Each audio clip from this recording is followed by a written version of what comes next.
are delivered through retreats and recollections, as well as community service.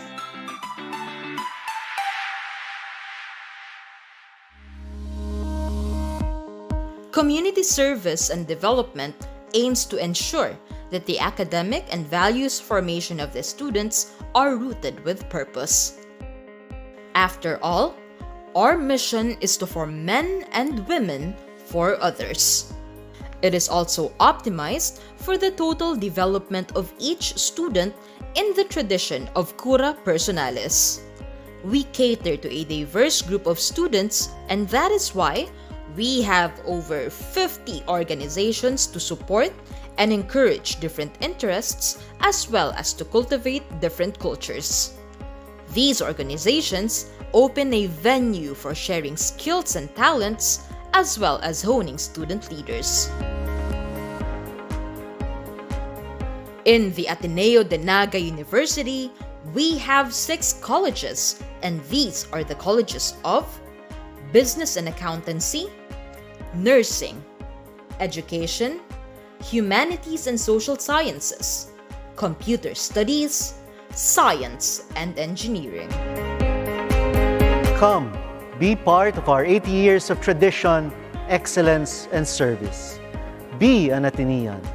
Choose Ateneo de Naga University, the Jesuit University of Southern Luzon.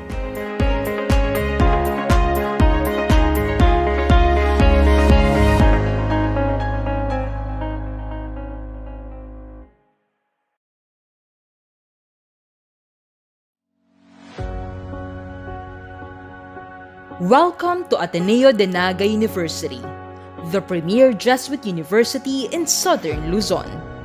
We are known for the holistic education we offer to our students throughout the programs we offer, from ACLC, grade school, junior high school, senior high school, college, graduate school, to College of Law. Guided by the Jesuit education tradition, we provide services for the total development of students through our online top-notch guidance programs and accessible digital library. We take pride in doing things with excellence, be it in sports or academics. We are recognized as the only autonomous and institutionally accredited university in BICOL. We have centers of excellence and development in information technology, teacher education, and business administration and entrepreneurship.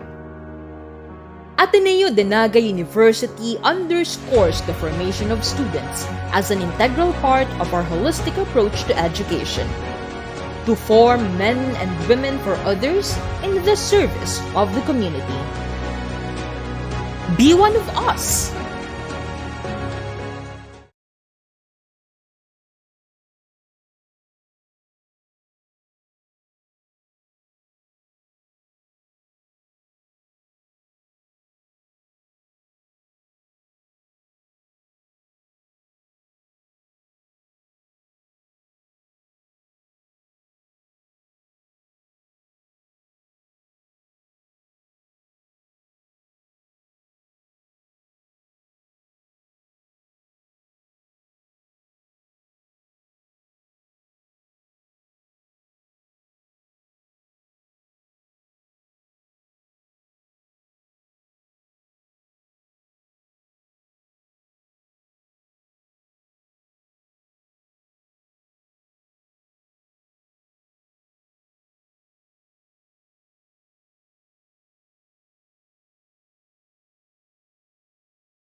Certain whether we have truly learned the lessons of martial law, because we are witnessing the return of the family that made the life of the Filipinos difficult and so much more miserable. You have witnessed, Father, how your Filipino children lost their fathers, mothers, sons, and daughters just because they are fighting for social justice. You have witnessed, Father, how your Filipino sons and daughters were made to believe that martial law years were the golden era, where in fact it was the darkest years in our recent history as a people. You have witnessed, Father, how the Filipino nation had been robbed of its treasures, of its dignity, of its political and democratic rights, robbed of its future by the dictatorship. Up to this time, we have not fully recovered the stolen billions of dollars. Justice has not been served against those responsible for the many disappearances of 13 years of martial law. Lord God, even in the Old Testament, as delivered by your brave prophet Amos, your message warned those who oppress the poor. You said, "You trample the poor, stealing their grain through taxes and unfair rent. Therefore, though you build beautiful stone houses, you will never live in them. Though you plant lush vineyards, you will never drink wine from them. For I know the vast number of your sins and the depth of your rebellions.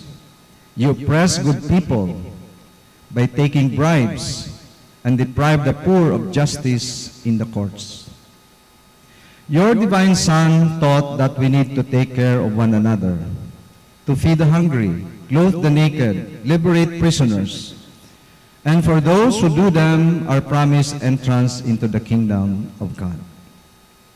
Grant us your Spirit, O Lord, the spirit of compassion for the least of society, the spirit of fortitude, that we may never cower in fear while fighting for our human rights, but stand together as brothers and sisters in building a just and peaceful country for our children and our children's children. Amen. In the name of the Father, and of the Son, and of the Holy Spirit. Please remain standing for our Philippine National Anthem.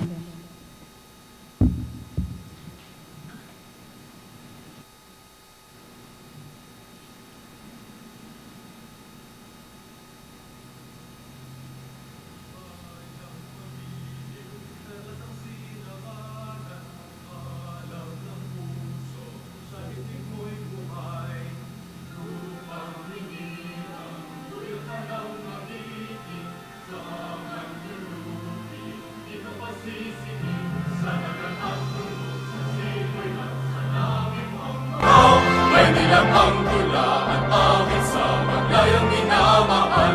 Ang isang ng katawan mo'y tagumpay na nagdidingding. Ang bituin at araw ng kailan bang may di magdidilim. Lupa ng araw ng kahit pagsinta, buhay ay langit sa piling mo. Ang ligaya na pag may nakahapin, ang mamatay ng dahil sa'yo.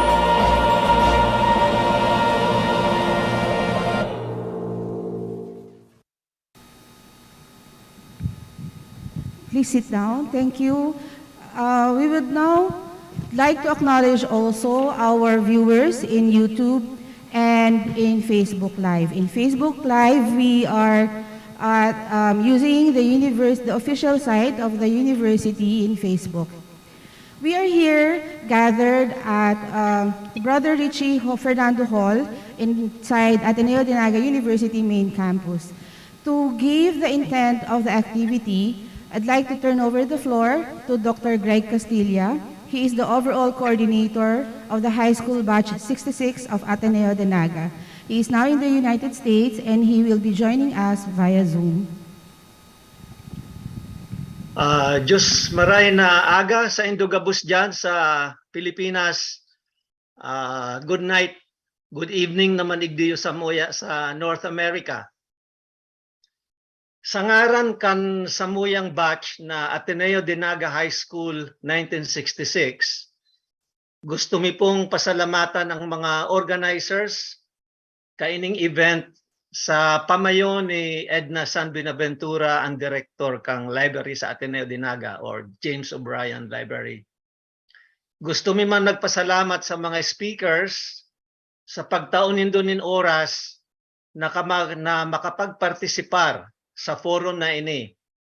Siyempre, kasali na duman ang duwang moderators na si Dr. Digna Alba saka si Dr. Federico Lagdameo. Sa mga kaklase, asin mga batchmates ko na yaon dyan sa Ateneo de Naga, siyaon si mga taga Metro Manila, mga taga Amerika, Canada, saka Australia, mabalo sa saendong pagsuporta sa Ubicoliana. Sa gabos na attendees, sa mga estudyante na yaon dyan sa Richie Fernando Hall, mabalo sa saendong partisipasyon. Humans sa mga yaon dyan sa Facebook, YouTube o Zoom, mabalo sa endo. Siyempre, dakula ang pasasalamat mi kay Dr. Alfredo Fabay na sa laog kainin nakaaging 6 na taon, yaon sana ang pagsuporta sa Ubicoliana. Sana Dr. Fabay dahil ka magsawa sa muya. And lastly, thanks to you, Father Rivera, Ateneo de Naga President, for your ongoing support for Ubicoliana, the legacy project of the Ateneo High School class of 1966. On September 21, 1972, Ferdinand Marcos signed Presidential Decree 1081, placing the entire country under martial law. But it was 2 days later, on the night of September 23, that Marcos made the announcement on TV. That night, which was a Saturday, by the way, mass arrests took place and suppression began. Marcos would eventually rule for 14 years from 1972 to 1986. According to the Amnesty International, the Marcos years were marked by 3,257 known extrajudicial killings, 35,000 documented tortures, close to 2,000 disappeared or desaparecidos, and they were never found, by the way, and 70,000 incarcerations. Like many of you, I knew of some friends and classmates who disappeared and were killed during the Marcos years and beyond. Today, there is a conscious effort on the part of the Marcos family to revise and distort what happened during martial law. Simply put, gusto nindang i-deodorize ang pamilya Marcos o pahamuton ang pamilya Marcos. This 6th annual James O'Brien Lecture Series, which falls on the 50th anniversary of the Declaration of Martial Law, is an attempt by the organizers to inform and educate us on what happened during martial law. It is not true, as you will find out during the next hour or so, that the martial law years were the golden years in Philippine society, especially in BICOL. It is my hope that we will leave this forum more informed, more educated, and better prepared to counter those who, for whatever reason, are out to challenge accepted historical facts. Again, Diyos marhay na aldaw sa Indo Gabos, mabalos po sa Indo. Thank you.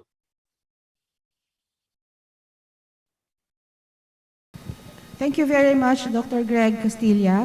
We will now call in the Vice President for Higher Education of the Ateneo de Naga University to give his opening remarks, Dr. Alfredo C. Fabay. He will also us via Zoom.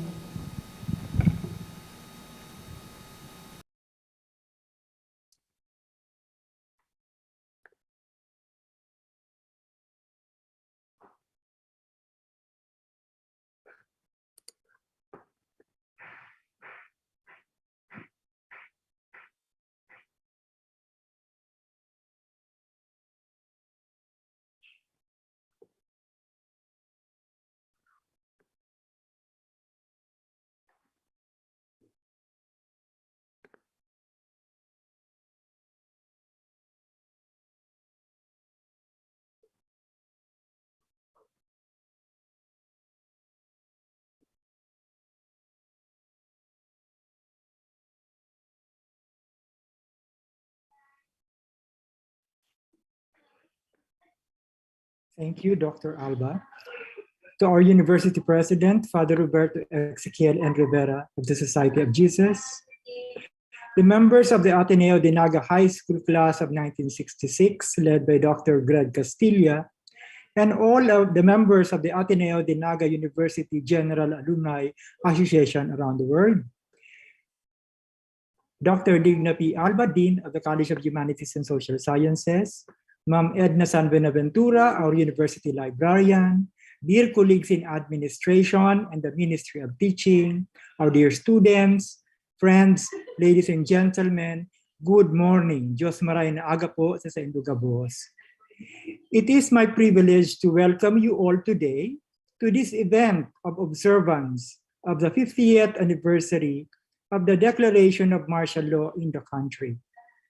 This is the 6th edition of the annual Father James O'Brien S.J. Memorial Lecture, sponsored by the AdeN High School class of 1966, and this year being held in partnership with the College of Humanities and Social Sciences, the University Research Council, and the James O'Brien Library.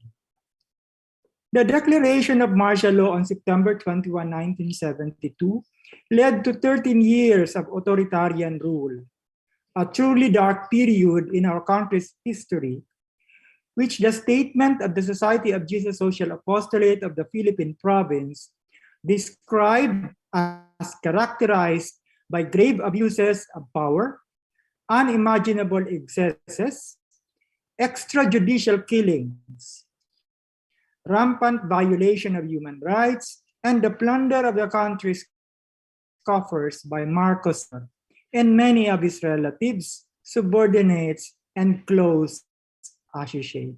The impact of this truly dark time in our country's history should neither diminish nor allowed to be forgotten with the passage of time.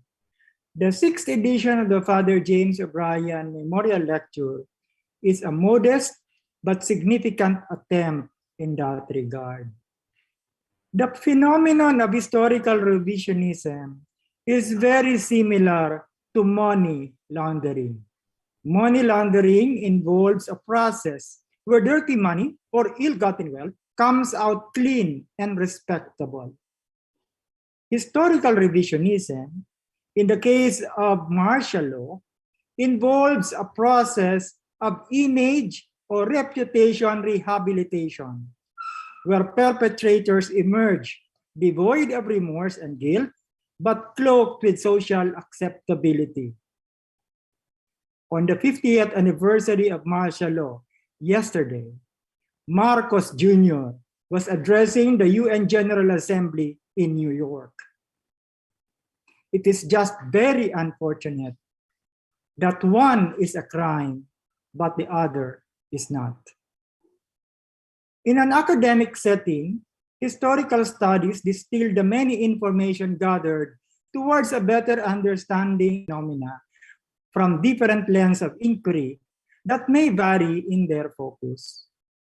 In my appreciation, the design of this lecture series is also an attempt to do that, with panelists who had front row seats as the horrors of martial law unfolded and in fact impacted many over 13 years and beyond.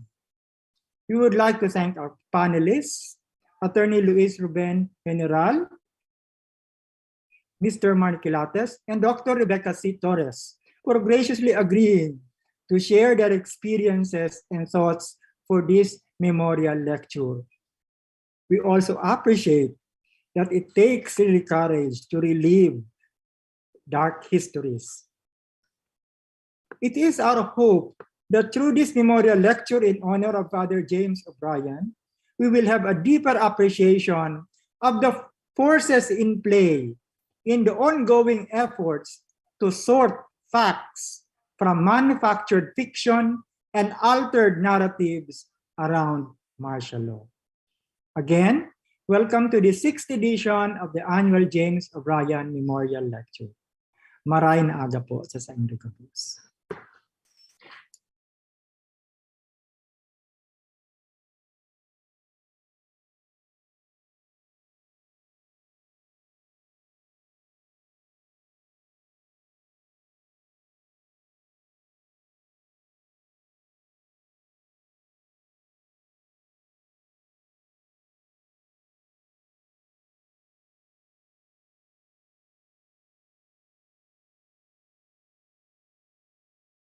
Good morning everyone. Marina aga po sa Indogabos. Salamat po sa pag-attender kan sa tuya pong o Bicoliana or Memorial Lecture Series. Giraray po, nagpapasalamat po kami sa batch 66 po sa inyo pag-sponsor kaning lecture series. Ngunyan po sa kuya pong aapodano, I'll be calling first set of our speakers for this morning, and they'll take turns in sharing their experiences, sharing their sentiments, their reflections on martial law. The first one is Attorney Luis Ruben General, who lived through martial law, belonging to what he calls the wackiest batch of ADNO. I hope batch 66 would not take offense. The wackiest batch of ADNO is high school class 1972. A practicing lawyer for the past 40 years, Attorney General teaches constitutional law at the UNC College of Law and at the Ateneo de Naga University College of Law as well. Now a senior citizen, Attorney Ruben has never joined government nor ever aspired to any elective or appointive position. Now he is a grandfather of two, and he dreams of his grandchildren being freed from the experience of state terrorism when they grow up, and going through the liberating experience of fighting for others. My friends, let's welcome po Attorney Luis Ruben General. Sir, please join me here po.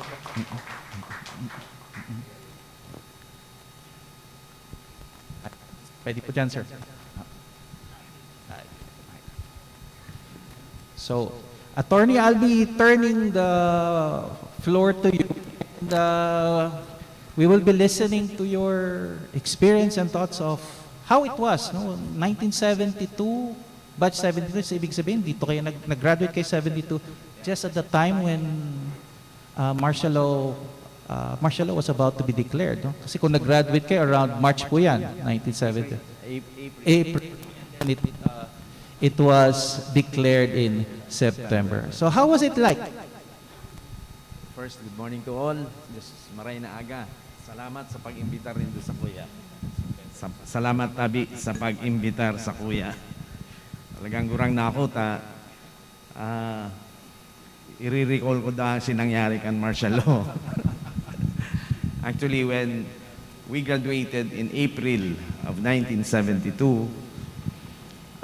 there was already a lot of talk that martial law was to be declared that year. It was in fact Ninoy Aquino who spoke in the Senate and warned the people that martial law will be declared, since in fact in August of 1971 the writ of habeas corpus was suspended by Mr. Marcos. So there was already a lot of talk going around that Marcos, who wanted to extend his term because ang term niya matapos in 1973, and under the 1935 Constitution, then he was no longer entitled to another re-election. So, because entitled lang siya sa duwang terms. A term of 4 years, which started in 1965. 69, he was re-elected. So his second and last term was to end in 1973. Now, in 1972, of course, Mr. Marcos was only, I think, in his mid-50s. He was not even a senior citizen at the time. So, maano siya? With the kind of person who was so ambitious, probably even, also, syempre, so greedy, nag-isip na dantangon niya na kung ano siniginibo niya. So, in September of 1972, I was in first year, college year, sa Ateneo Dinaga. Then ako tinugutan, magpa-Manila ka ito, magklase dumanta, magulo na. I was a member of the Kabataang Makabayan when I was in fourth year in high school. Naaraman kan magurang ko, dahil ka na ngayon magpa-Manila, mas maano ka pa ngayon duman. Probably, thinking back, it was a wise move. It was a wise decision on the part of my parents. And in September, a week before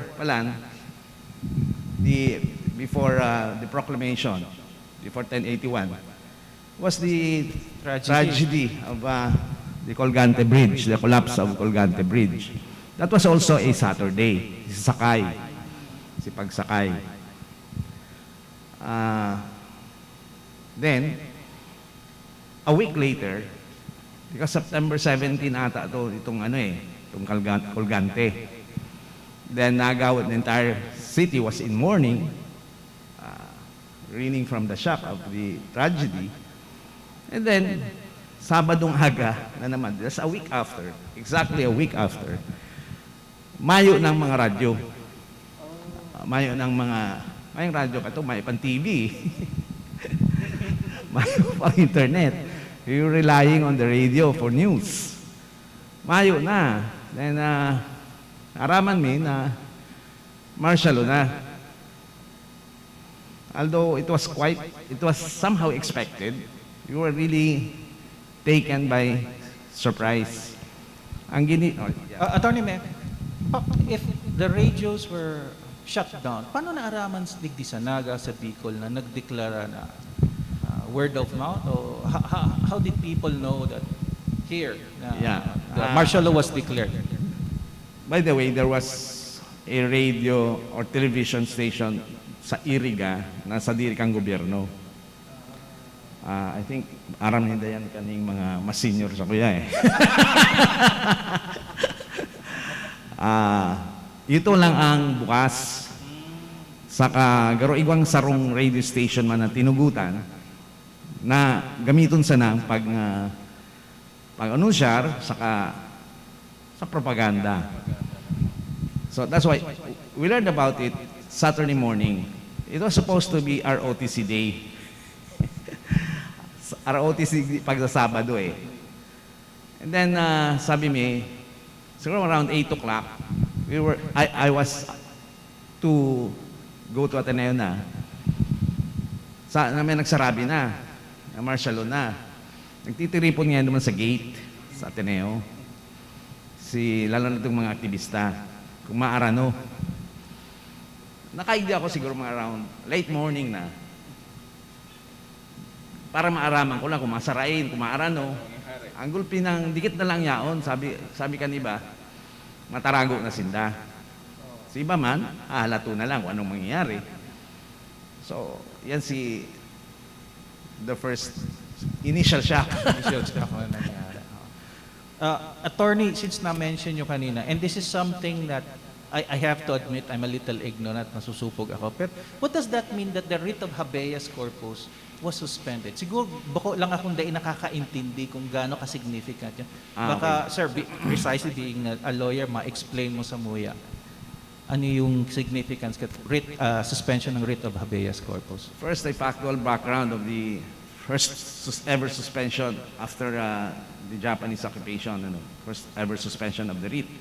The privilege of the writ of habeas corpus, ang eksaktong apod gayan.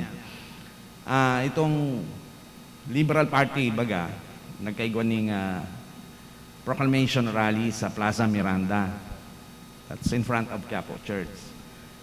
May nagarap po na granada, gulping na kagaradan. Some of the LP senatorial candidates were seriously injured, lalo na si Pito Salonga. Vito Salonga na nabutas sa sarong mata, naputol ata si Piramuro. And then, yan.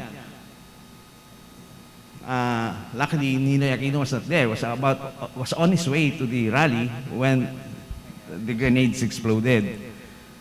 So, ang sinususpetsa nga ni Saya na siguro siya ang nagpabomba because he was not there.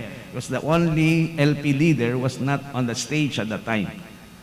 So, ang ginibo ni Marcos, itong ginamit niyang rason na isuspend ang privilege of the writ of habeas corpus. Ano ang writ of habeas corpus or privilege of the writ?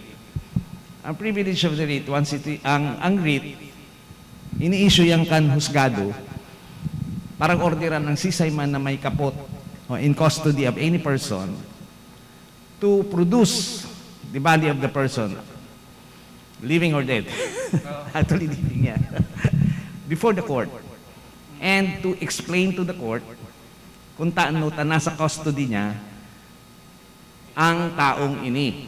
Saka kung di niya ma-justify kung taano inarestar niya or in his custody ang tao, ang husgado mismo immediatamente orderan na i-release, ipalibre ang taong iyan. Pero kung na-explain niya man, igawa siyang warrant of arrest na na-produce, then ikukain kan husgado na dahil na i-release. What is the privilege? The privilege is only that na i-explain. But the writ is still there. The writ could still be issued by the court. But the privilege of the writ is suspended. Meaning to say, pwedeng i-ignore kan sarong tao na may in custody of another ang order, ang writ of habeas corpus. Only the privilege na idadaraw sa husgado, as in isasabi sa husgado kung taano ika nasa detensyon. Sinuspende ni Marcos. So, in effect, pwede magpara-aresta ang militar, ang police, even without warrants of arrest. And then, maski pirangal, no, pwede mong i-arrest, nasa kustudiya mo, nasa detention ng tao, kung may mag-issue ng judge ng writ of habeas corpus, yaw ka dyan hanggang gusto kang militar. So that was yan ang meaning suspension of the privilege of the Thank you, Attorney. So, nag-declare po ng martial law on a Saturday, tiripon po kamo. What was the next few days like here when you were here? Were there indeed arrests that happened? Change po ba change po ba si atmosphere in Naga? You were Naga, I suppose. Yeah. Mara-OTC nga ni ko kanto eh. Although it was proclaimed on the 21st, so that was Thursday. Pero naaraman na lang, in-announce baga parang 23rd na, or 20th, early morning or almost past midnight, when Kit Tatad announced it over national television. Kit Tatad, of course, was the wonder boy of Catanduanes, Kuno. So, ang nangyari, mga tinistang dinara ko, kadaklan dinarangani sa Camp Canuto sa Pili. I remember Chito Irigo, siguro Biston in them because si Chito Irigo is, I think, class 68 or 69. Si Pito Tria, Attorney Pito Tria, class 69, sarap man siya sa mga dinakop. Well, the rest went to the hills. Sinasabi niya, nagsakat, nagsarakat na. And my father was also arrested, I think on September 25, 2 days after September 23. But luckily, my father was only detained for less than a month because natabangan man siya ni Arsobispo Alberto at that time, because Archbishop Alberto was close to the Marcos family.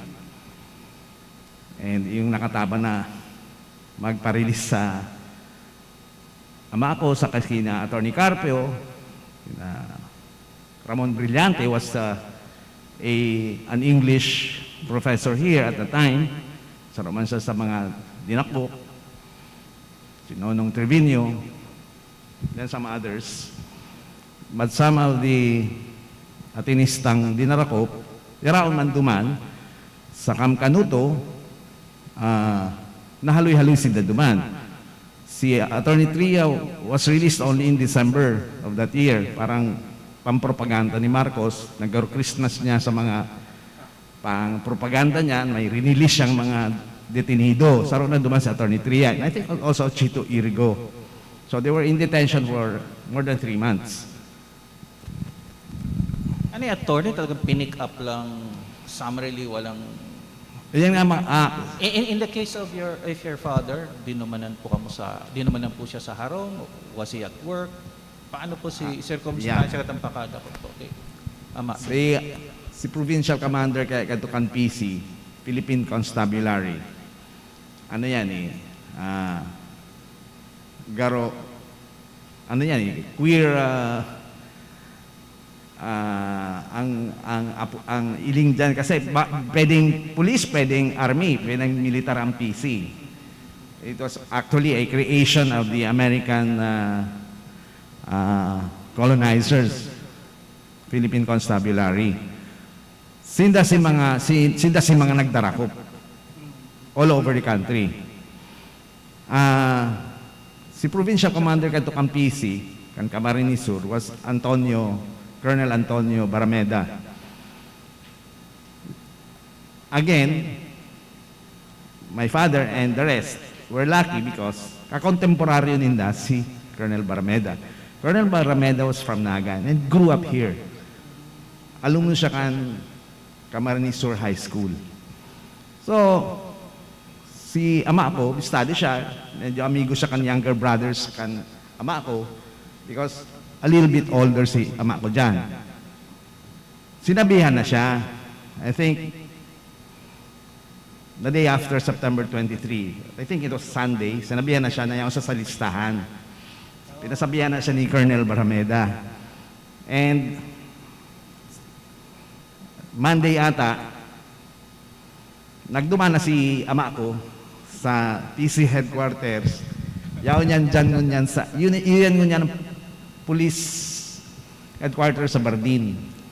Yaon dyan si PC headquarters. Nagduman na si ama ko, dara niya na si bag niya, gamit niya. But the night before, I was told na, dahil ka magluwas, baka isunod ka. And nahiling ko na lang si ama ko, seryoso sabi ko ang sitwasyon because nahiling ko si ama ko, naglalako-lako back and forth, nagro-rosaryo the night before. Sabi niya, dahil aram ko anong mangyayari. No one knows except Marcos. So, as far as you know, there was a list na tinaw sa PC. Igwa lista. Okay. Dahil ko aram sa mga estudyante, itong mga tenista, itong mga ibang aktivista, pero garo din rumanan sin natulo sa mga harong, o sain sin na pinirik up. Pero may listahan. Handa na si listahan. Before, prior pa kang declaration ini. Handa na, may listahan na sinda. May listahan na ang PC. And I think the intelligence agency at that time, the intelligence, ni Kaata o what?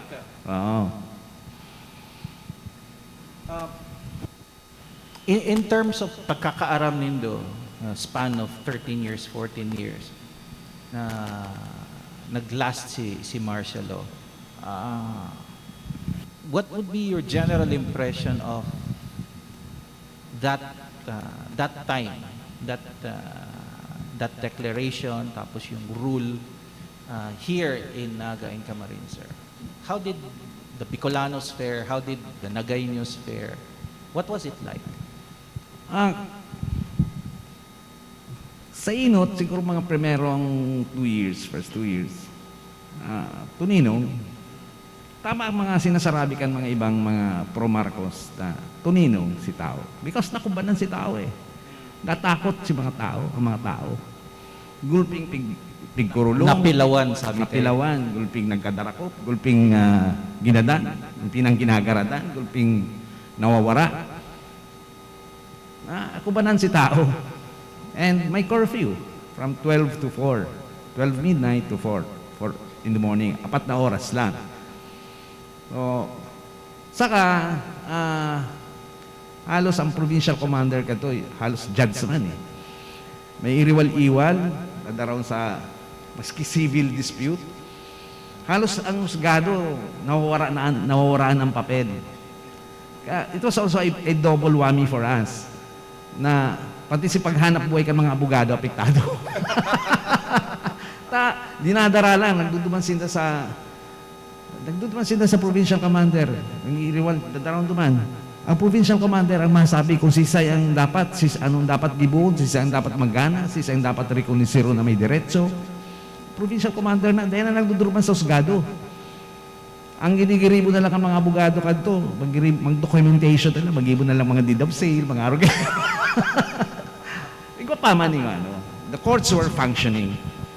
But, Yung parang, sir, yung protection mo under the law, may na dahil parang diretso na sa decision of an extrajudicial parang body deciding whose rights should be upheld, whose rights should be suspended. ang unwritten rule na kung gawa man lang kamong diferensya, na yan ang pausgado. Magastos pa kamo sa abogado, sa korte. Tapos sasabihan nga talaga kan mga PC or police, lumang kamo kay provincial commander, ayusin nindo ang problema nindo. Maski iriwal lang na civil, iriwal sa pamilya, iriwal sa daga. Halos ang provincial commander kanto was acting as a judge. Oh. It lasted only for a few years, mga 2 or 3 years, and then medyo nag-normalize, nakadikit because kaput na gabos ni Marcos,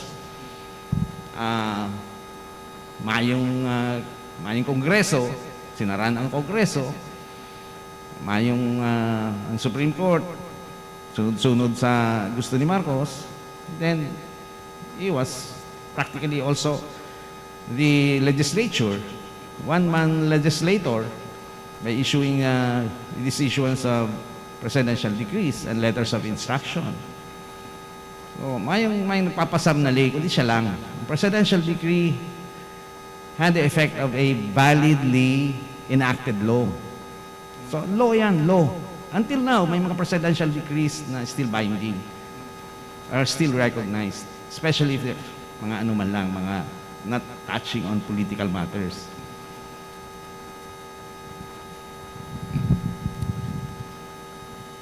Earlier you mentioned nagkaroon ng I think what's called the chilling effect na nowadays, no? First 2 years, first 2-3 years, sabi nyo, napilawan ang digdi sa Bicol, sa Naga. Would you say eventually there was some form of resistance na nagpupuo, na nag-germinate? You mentioned naging member ka po ng KM, no? Kabataang Makabayan. Were you still familiar kung ano nangyari dun sa organization? Were you still active dun sa... Nag-underground lang gabos. But I won't let this pass without mentioning a classmate of mine, a batchmate, na even before, when we were in 3rd year, nag-full-time na siya sa mass organizing. Nag-full-time siya more or less sa KM and then sa mga peasants, farmers. Hindi sa Rinconada area. When martial law was declared, nagsakap na talaga siya. That was in December, Christmas break, naraman mi na lang na nagadan siya sa encounters dyan sa may Baaw, sa mga hills dyan sa Baaw. December of 1972. So, only 3 months after, martial law. Pinatos lang siya sa banig, dinara siya sa Canpisi, sa munisipyo Canbao, and until mag-abot si mga magurang niya, kinuha siya, paglubong. Batchmate ko siya si Elmer Pex Pereda. Although he was a year ahead of us, but stopped for a year, then naka-batch me na. He was only, I think, about 18 years old that time, or 19, when he died. We have to acknowledge also that at that time, may nang organized opposition eh. Gabusinda nakakulong. Aquino was in jail, Kapepe Jokno was in jail, Salonga was in the States, Manglapos also did not return anymore until several years after. Sina all the rest, Francisco Soc Rodrigo, si mga maray na mga senador ganito, gabos, including some of the CONCON delegates who were actually fighting Marcos and trying to stop him from intervening in the work of the Constitutional Convention. So, we have to acknowledge talaga that the organized resistance at first, initially, after martial law, in the first few years, was the CPP-NPA.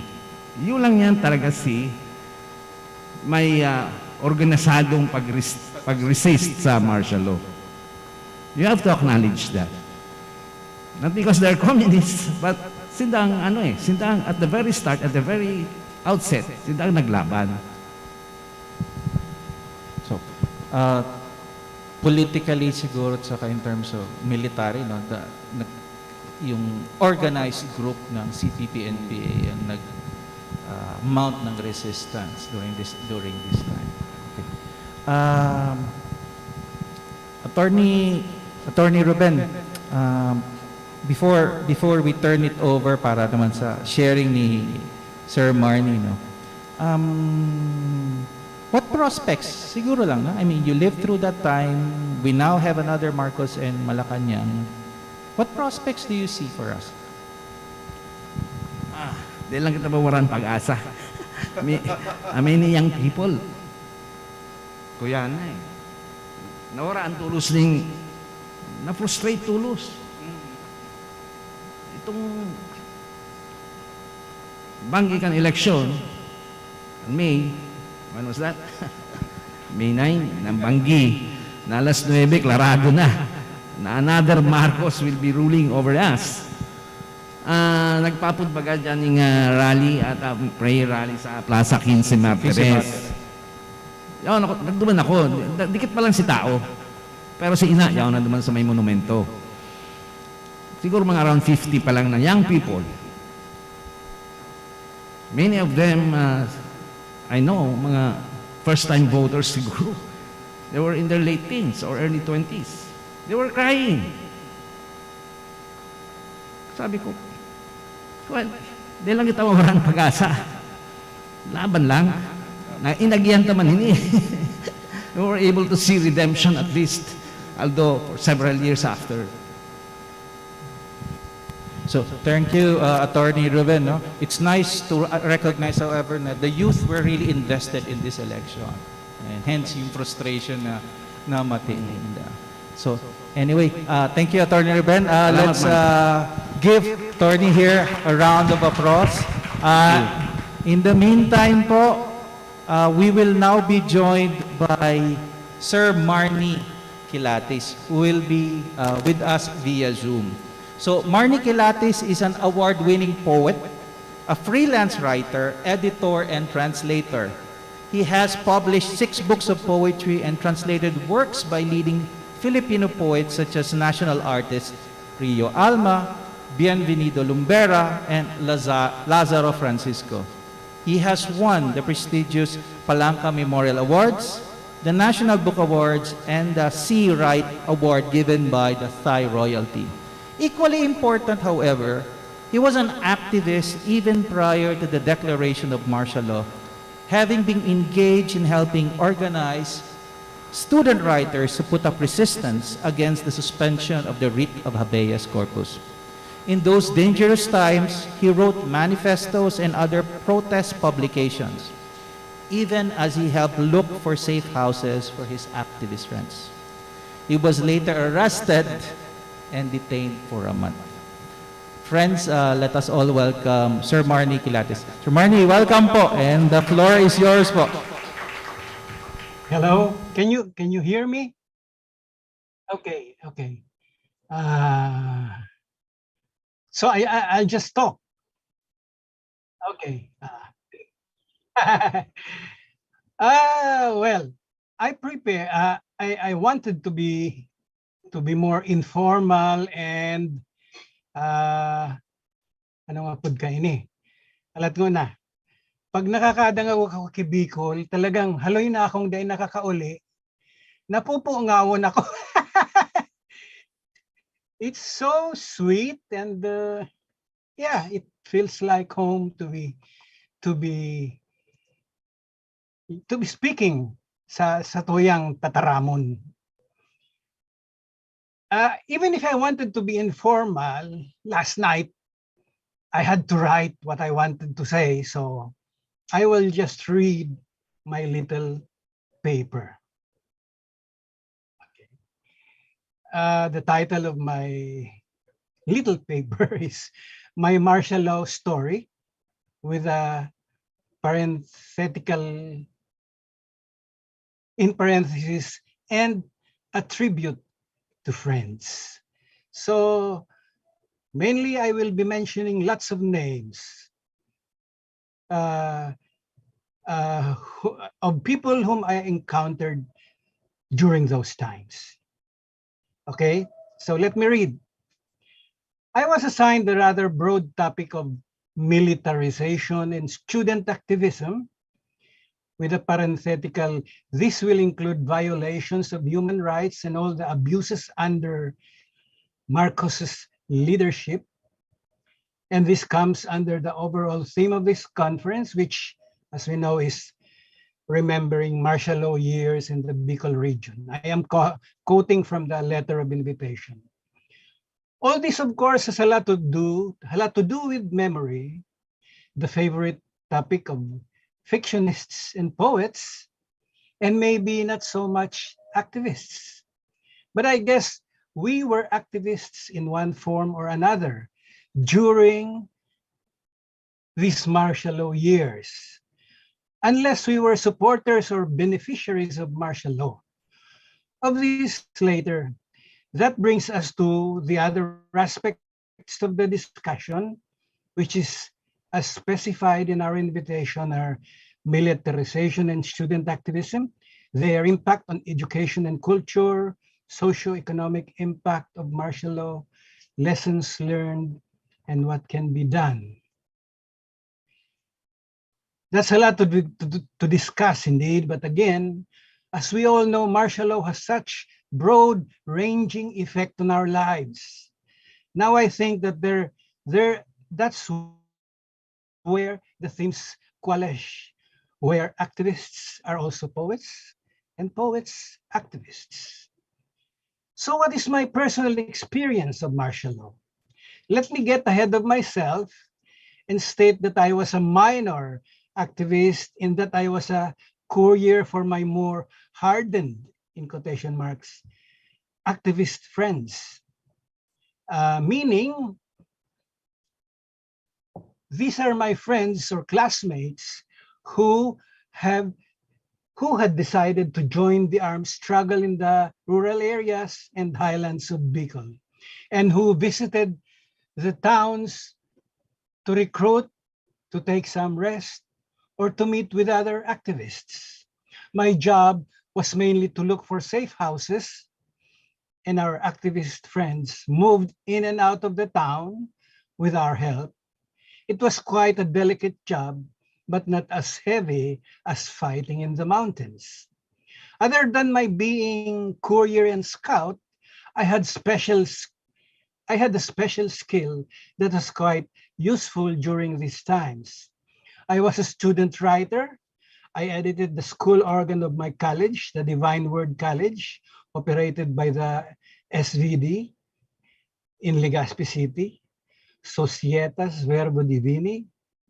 And again, even my priest mentors had a lot to do with words or language, divine or socialist perhaps. My hometown was Daraga, but Legazpi, the city contiguous with my town, where my school was located, I considered my second hometown. They were virtual twins. They shared a lot, including the natives who became town, city, or provincial officials. They exchanged more than goods, economics, or gossip. So I came from Daraga. I was educated in Legazpi City. My mother belonged to an old Daraga family. My father was a native of Naga City. I was a true blue Bicolano. When I was in high school, our student organ called the Dove, our student organ was called the Dove, an innocuous name apparently, but symbolic of the divine wisdom, the Paraclete. When I was in college, I inherited from my seniors, which included the writers Toy Laguna and Rafi Banzuela, the college paper called Outspeak. As you will notice, this is an obvious graduation in the use of language, or in fact, it was another incarnation of the word. This is another part of my being a minor activist. I wrote my first manifestos during this period. I had written a rather interesting review of the first studio edition, not Broadway, of Jesus Christ Superstar, but the manifesto against the suspension of the writ of habeas corpus was a different story altogether. We could publish a review of an artistic production in Outspeak, but not the manifesto. We to mimeograph it clandestinely using the parish church's Chestnut machine. You're probably familiar with the brand. To be distributed to churchgoers and the general populace, clandestinely, of course. One was legitimate, the other had to be pamphleteered away.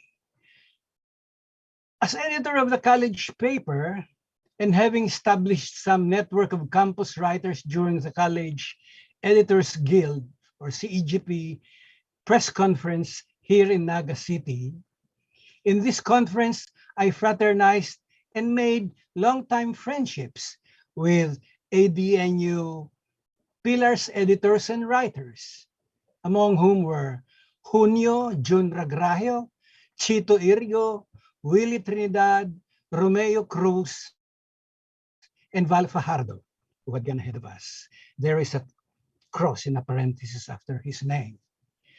By then, I could call for an organizational meeting of campus writers right there in the office of Outspeak, which we did.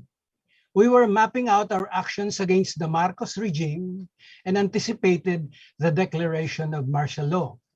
We were able to gather quite a handful of student writers, maybe 2 dozens. Our activist friends were quite impressed. Among the hardened activists talking to me then were, yes, Junio Ragrajo, Bert Buboy David, Roberto Obet Ador, and some others I could not remember. They were all now carrying the Ka appellation before their name, as Ka Obet or Ka Boboy. June Ragrajo belonged to the organization Kiro, and Obet and Buboy to SDK, that's Samahan ng Demokratikong Kabataan. The youth arm or offshoot of Kabataang Makabayan, or KM. Our keynote speaker at the CEGP conference here in Ateneo was the handsome firebrand Tony Tagamulila. You will recognize the names, but something happened on the way to the forum. It was no longer a caper of Buster Keaton, an Ajax, the term activists used for government agent, was able to get hold of the attendance sheet of the student writers meeting we organized in divine word, or in plain language, he or she stole it. We could not to retrieve it or to check plans because of whatever risk there was with the missing attendance sheet. We had to get on with our business. And then the inevitable happened. There was a way of arrests. And my friend, the late Rogelio Get Alim, playwright and actor, and myself were arrested in our respective campuses. Get was a college boy in Aquinas University. On the gate of DWC, Divine Word College, facing the side of the provincial capital, I was unceremoniously whisked away to Regan Barracks, to the detention center close to the office of the provincial commander. The missing attendance sheet had yielded its fruits. Later, we found out that Jun Ragrahio, Obet Ador, and Buboy David had also been arrested. They communicated with us via pieces of cigarette tinfoil folded into tiny squares, and the note said to spare us any pain from our guards or any form of torture, we should already use their names as our contacts. I knew that Get Alim, who had a handsome physique, was subjected to manhandling. Kinabog was the term we used. And so were June, Obet, and Buboy. I was a frail-looking college boy, and I was thankfully spared. Our first morning was spent cleaning out the grassy area near the provincial commander's office, and then we were asked to husk the waxed floor of the office, naglampaso, and then we were asked to serve coffee to the provincial commander, who was being interviewed by a few members of the media. And who would we find among the interviewers who looked at us with wide-eyed shock?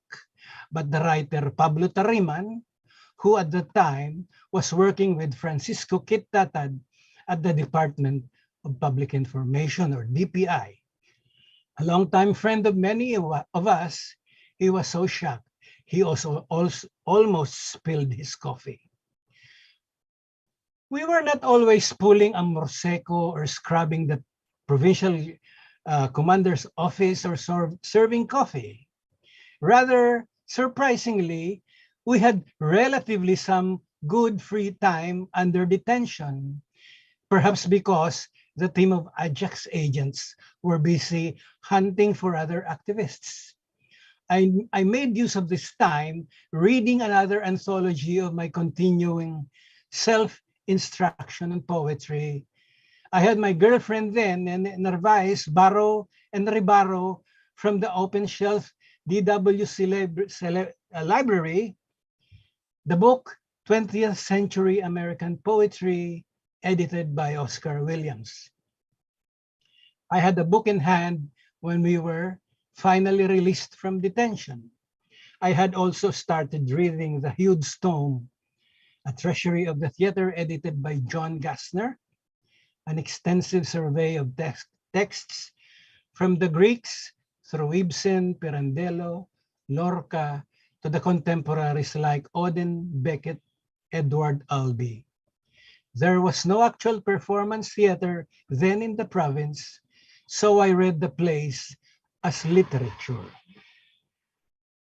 Back to Marcos's martial law.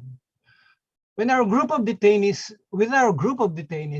was a fellow CEGP member from Pili, a wiry young man, as small as I was, but more muscled. I forget his name now. He had already smiled and would laugh easily, but it turned out he would later join the military and let himself be commissioned.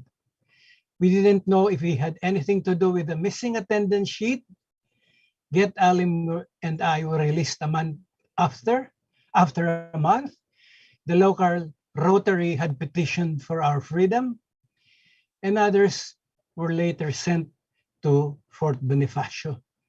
They had been promoted to national detention to join the more famous or notorious detainees like Doc Bienvenido Lumbera, Jose F. Lacaba, Diego or Ogid Oñate, also from Daraga, and others. They would spend longer time in detention, some as long as 3 or 5 years. This was our relative peace in local campus activism.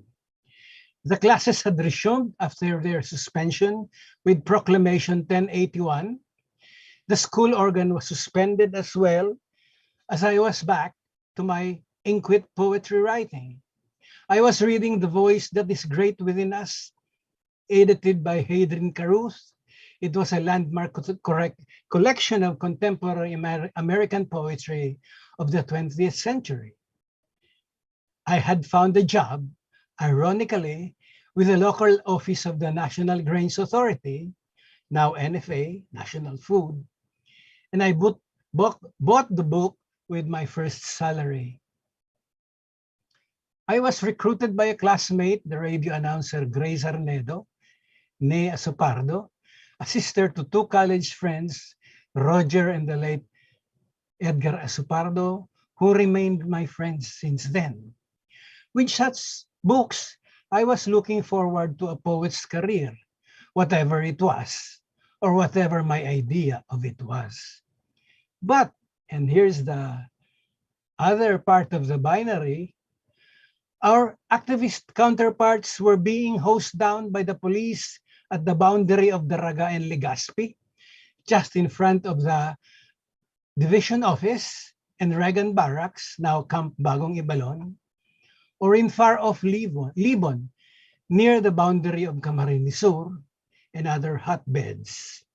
They were shouting Ibagsak while I was reading Hart Crane, E.E. Cummings, Ezra Pound, and T.S. Eliot. Have I gone astray and took the road less traveled by activists? Was I melting into the misty edges of the bourgeoisie? Again, we were minor activists. We continued writing updates and manifestos on the martial law situation and pamphleteering them out to churchgoers. At this time, I was also regularly meeting 2 activists from out of town or from the edges of conventional provincial life. Every afternoon at dusk, when the church patio on the hilltop, together with Mayan volcano on the opposite horizon, was turning purple, I was meeting on the sly at the church ground with Alex or Angel Belone and Henry Romero. Alex was a lanky, handsome young man with a ready smile, while Henry was always with his trademark Buri fedora, by which he was known to friends and maybe foes alike. The late afternoon rituals for the departed, where prayers were offered and the priest and the organist sang Libera Me Domine before the catafalque and swung the censer to send the supplications heavenward, had faded into an echo, and our teach-ins for 3 had begun. Mostly updates on the armed struggles and situationers on the worsening martial law regime.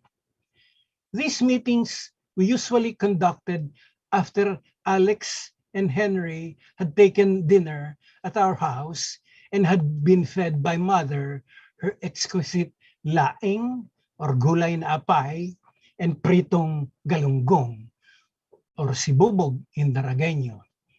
Fish and vegetable, the standard daily fare of the lower middle class Bicolano. We only had meat on weekends, usually cara beef, tinutungan, a meat stew swimming in yellowish coconut milk extracted from smoked grated coconut, which gave it its famous tasty burnt flavor. My guests enjoyed these dishes with expressed appreciation, which pleased my mother. This relaxed interlude was also spent for listening to the popular records of the time. James Taylor, Carole King, and Crosby, Stills, Nash and Young. Incidentally, this coincided with the Kent Estate incident in the US and later Simon and Garfunkel, which he played on my sister's newly bought stereo set, a Toshiba furniture type, her gift to the family from her first salary as a school teacher. It was bought invariably on installment. Let me digress a bit about the music. The American music industry was then promoting the sounds and talents of the singer James Taylor and Company. Different track from the American Songbook and Rodgers Hammerstein variety sung by the likes of Frank Sinatra and Tony Bennett. But this was after artists such as Bob Dylan and Pete Seeger and Joan Baez, Gordon Lightfoot, and Peter, Paul, and Mary had made their mark. And as aspiring poets and artists ourselves, we look to James Taylor, Carole King, and Cat Stevens, among others, not just as entertainment providers, but as admired creative models and reference points to our creative work, to our own creative work. And after listening to my records, we went back to our current martial law reality, and it was time to go up the church grounds for the teach-ins. This was our relative activists' piece. As we know now, the two activists would cease visiting me rather abruptly as they met their inevitable tragic ends. Alex or Angel Beloni was cornered by the military on Ateneo Avenue in Naga City. He fought and fell like a warrior, it was told, because he was an easy prey for the pursuing soldiers. His corpse was paraded for all the people to see, and they gouged out his eyes to make him an example to frighten everybody. Henry, the Manila Bulletin correspondent, disappeared into thin air forever, apparently. What was left of him was his image with his famous Buri fedora. In a cryptic news item about his disappearance, which made for an obit in the newspaper he worked for. I didn't know how to react. I refrained from telling my mother the news. I was both quite intimidated and angered. I had to lay low for some time for my own safety. This segment of my martial law story had come to an end. Still, another degree of irony. I left the province in late 1977, and I was offered a slot at the NFA Central Office to write for the corporate publications of the agency, the internal organ Grains, in the industry publication, Gintong Butil. I worked at the Directorate for Public Affairs under newspaper columnist Art Borjal, who was later to inherit the Jaywalker column from Duroy Valencia. Certainly, I made friends with our other NFA writers, among them Danny Consumido and the late Dindo Odra and Fede Espiritu. We were sometimes asked to write first drafts of speeches for the First Lady, Imelda Marcos, who was chairman of NFA, while Danny and Dindo ghost wrote for Borjal's Jaywalker column. Now I had swung to the other side of the spectrum. But Danny Consumido introduced me to the Galian sa Arte at Tula, GAT, the poetry group founded by now national artist Virgilio El Mario. The poetry organization was of the modernist, socially oriented school. Flash forward, after my NFA stint, I transferred to another government agency, the National Home Mortgage Finance Corporation, or NHMFC. I took advantage of the early retirement offer in 1989. After a brief jobless interlude and a trip to Russia with poet Michael Bigornia, under an exchange program with the writers unions of Moscow and Manila, I moved to the private sector and joined an advertising agency. This was Tony De Hoya's Advertising and Marketing Associates, AMA, which later became DDB Midham and DDB Philippines, where I made my second retirement after some 19 years of work as copywriter and later as executive creative director. The Ateneo poet Val Fajardo had joined Technology Resource Center, TRC, worked with another poet, Teo Antonio. We had renewed friendships and would see each other often with Teo Antonio and others in many literary activities. But later, we would lose Val to apparent stomach cancer.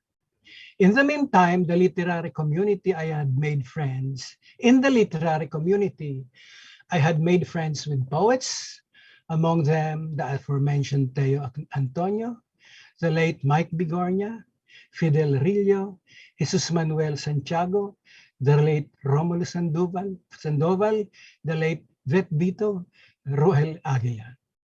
Some of the best of the land. I had also been invited to join the Philippine Literary Arts Council, PLAC, with poets Gemino H. Abad, Alfredo Navarro Salanga, Alfred Yuson, Ricardo de Ungria, Felix Fojas, Eric Gamalinda, and Juanillo Arcillana. I had met my literary kindred. I had published my first book, Children of the Snarl. After a circuitous route and long peregrination, I had found my way back. I probably had run out of time, so this is how I close it. In closing, let me read to you the title poem of my first poetry collection. I think it resonates even more in our current Marcos II era. The poem refers literally to the snarl of traffic, the snarl of the urban poverty that surrounds us, and its children that populate our streets, and the snarl of martial law. With its roundup of activists, the disregard for human rights, and the continuing disappearances, the plight of the desaparecidos. Am I out of time?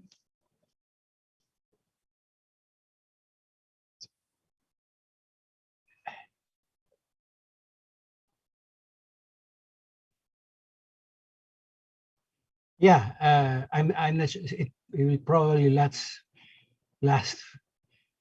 a minute to read.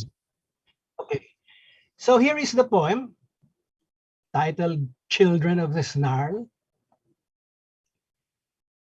Streetwide at starfall they come, taunting the clumsy behemoths of the rush hour, the children of the snarl, unstartled at the demented hunger of the highway, weaving a dance among eyes and fangs of myriad metal, prompted by their own hungers. Merchants of poverty, dodgers of death, they cheat mad chance in the flash of chrome, in the glint of the fume-choked sun, caught in the grime on the windshield glass, in the storm sunset on the fender shine, offering flowers, appeasements for our own stale airs.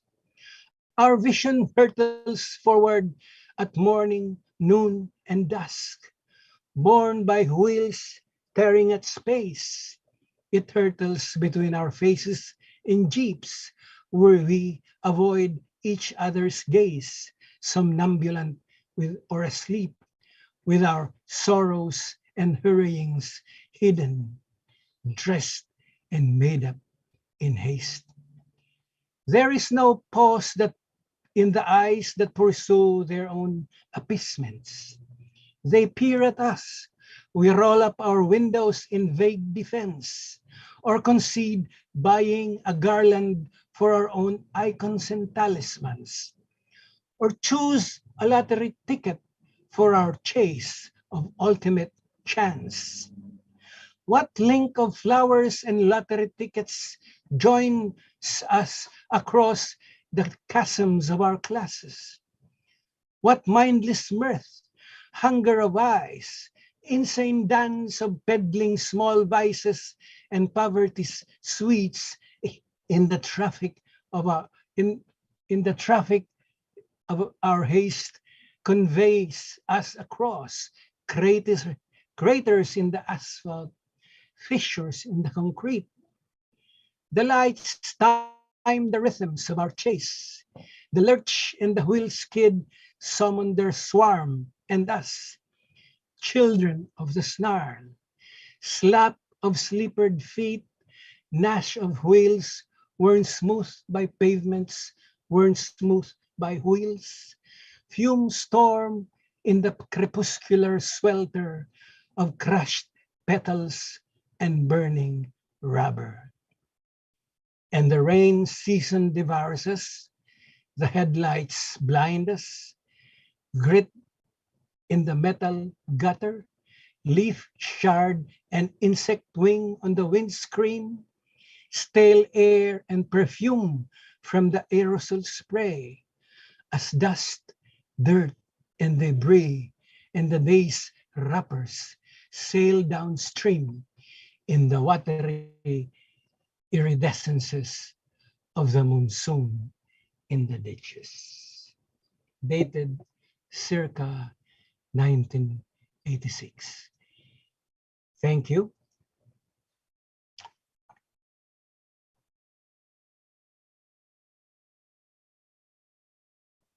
Life haunted by fear, death, loss, and yet there is that persistence also of life, the persistence of beauty, and ultimately the persistence of art. So thank you so much, Sir Marnie. Again, a round of applause po, Sir Marnie. Okay.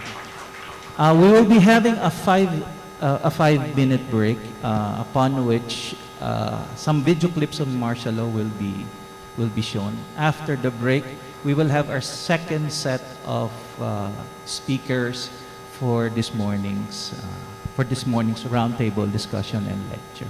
So, thank you so much. We will have that break now. By the way, questions for our speakers will be done after everyone has spoken.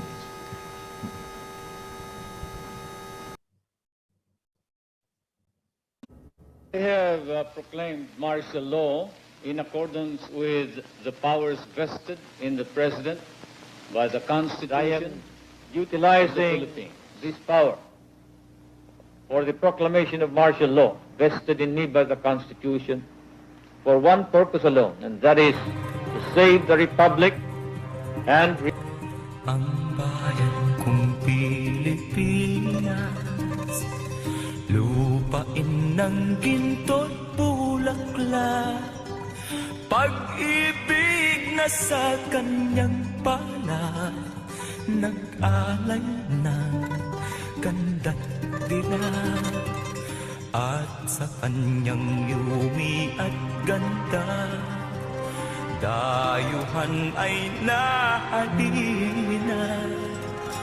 Bayan ko, binihag ka, nasadlak sa dusa.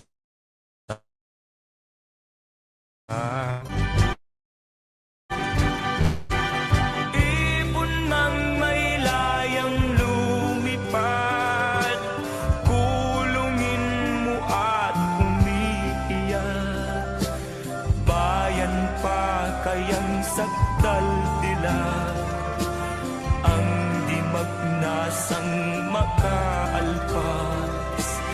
Pilipinas kong minumutya, pugad ng luha at kalita, aking adhika, makita kang sakdal laya.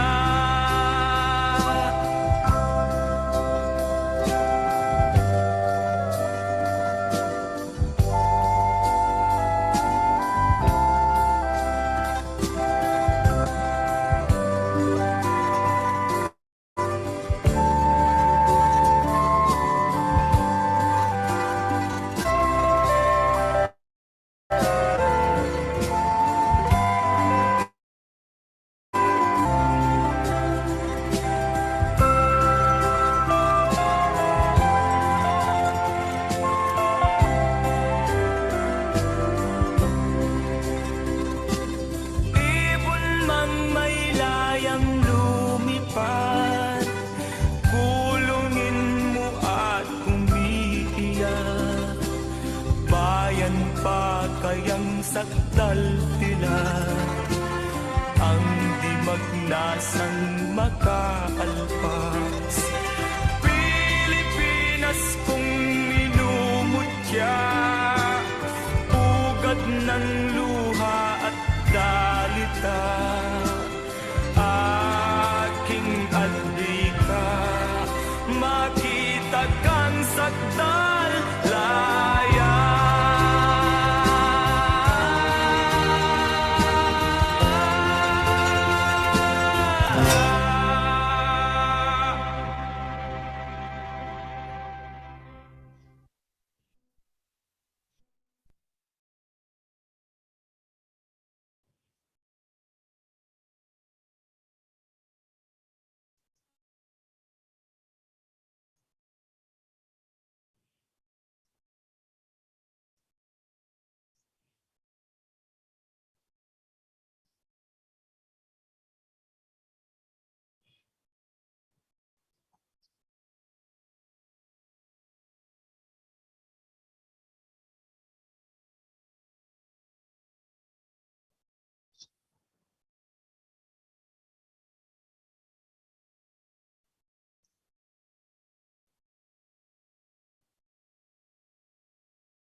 fines po.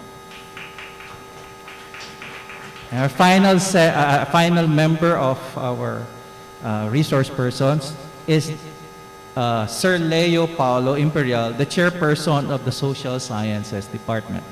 He is the president of the Nueva Cáceres Heritage Movement Incorporated, and Sir Paulo obtained his MA History from Ateneo de Manila University.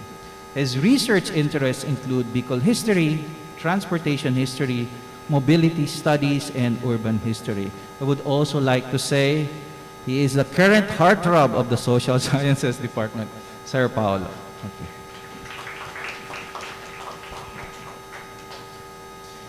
So without further ado, I'd like to turn over the floor now to Ma'am Becky. Ma'am Becky?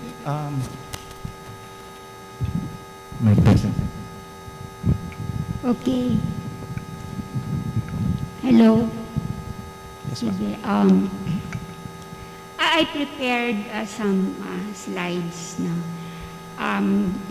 cognizant of the fact that our young learners are visual learners. Okay, so the topic given me is impact of martial law on education and culture.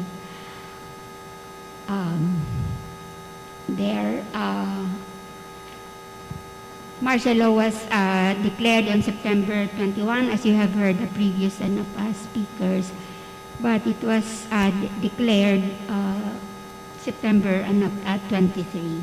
Okay. Now at the outset,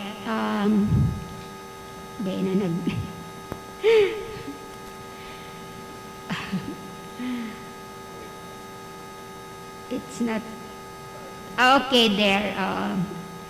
Being a teacher, you know, I prepared this framework, no, so that given that 20 minutes or so to me, if I don't finish in 20 minutes, if I'm told time is up, you'll get a full picture through this framework of what I'm trying to share this morning, okay? Where's the pointer here? So you've heard in the proclamation that there are two objectives why martial law had to be declared from the dictator's mouth himself. Two purposes or two objectives, and that is to save the republic and to reform society, the Philippine society, in what he called the new society. And how did he do this? Through soft and hard measures. The hard measure is the militarization, and the soft measure is through education and cultural indoctrination. The militarization, please help here so that I can put dyan. Okay.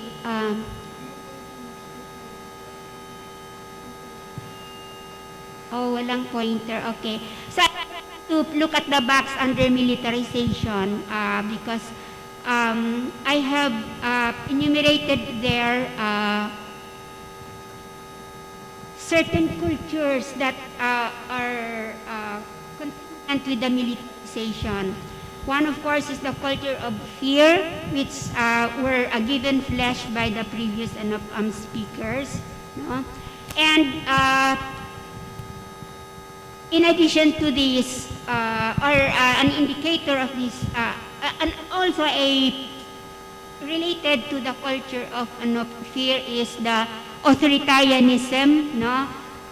Which really, in our minds, in our subconscious, authoritarianism is following a leader or an authority at the expense of personal preferences.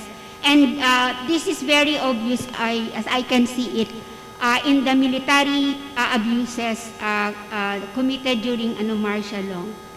And military perpetuation in power, which is a long-term effect of militarization, as even after already EDSA, you witnessed the 4 coups d'etats. the military wanting to be in power because of the power granted to them during martial law. And then, of course, the ongoing, I cannot see.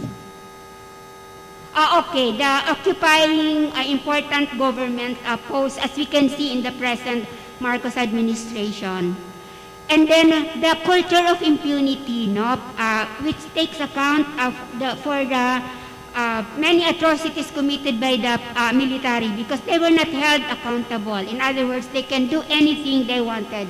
And that's a clear impact of militarization in the minds of our soldiers, which is, for me, is sad and tragic at the same time, even if we're angered by their atrocities. And of course, the continuous red tapping and red scare, which again became very prominent during the time of Duterte. The soft side, reforming society, Marcos, brilliant as he is, really saw how critical is the role of the schools. So, a week after his declaration of martial law, PD number 6, the so-called Educational Development Decree issued on September 29, 1972, if martial law was signed in 21st, that's only 1 week and 1 day, And the theme of this is to make schools responsive to the needs of the new society. And in the education decree, certain curricular changes in content, material, and pedagogy were introduced. But beyond this formal indoctrination was in the soft inculturation, promoting the values of the new society. So your parents will remember this motto, sa ikauunlad ng bayan, disiplina ang kailangan. And then the myths about the dictator, si Malakas at si Maganda, which is part of our Filipino literature, already put a face to Malakas. And the face of the Malakas is the dictator, and the face of Maganda is the first lady. And the achievement of the new society was highlighted in Araling Panlipunan, the Golden Age. But later on, I will talk more about this.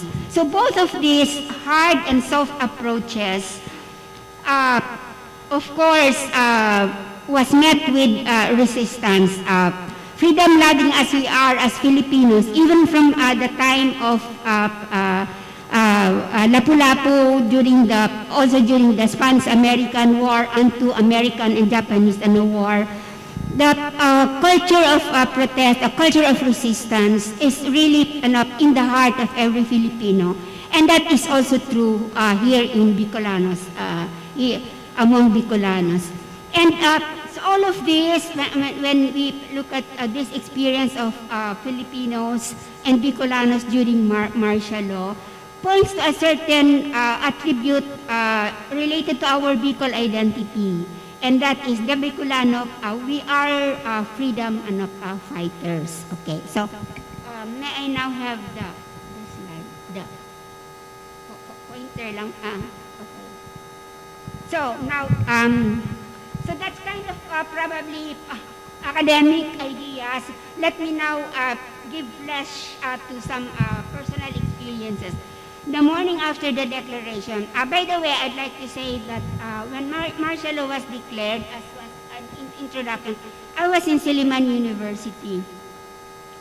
And I witnessed the raids in the dormitories, arrests of student leaders. There was no Sunday vesper service on that day, and the town was like the campus was like a ghost town. There were 2 Bicolanos arrested, Edgar Rosero, who was the editor-in-chief of the campus paper, and Gaywel Auste of Tabac Albay, who was president of the student council then, and his girlfriend. how about here? You have heard stories from Ruben, and I also have interviewed, one of the interviews said that because the declaration of martial law was a week after the Colgante bridge, what was uppermost really was the tragedy of Colgante. No?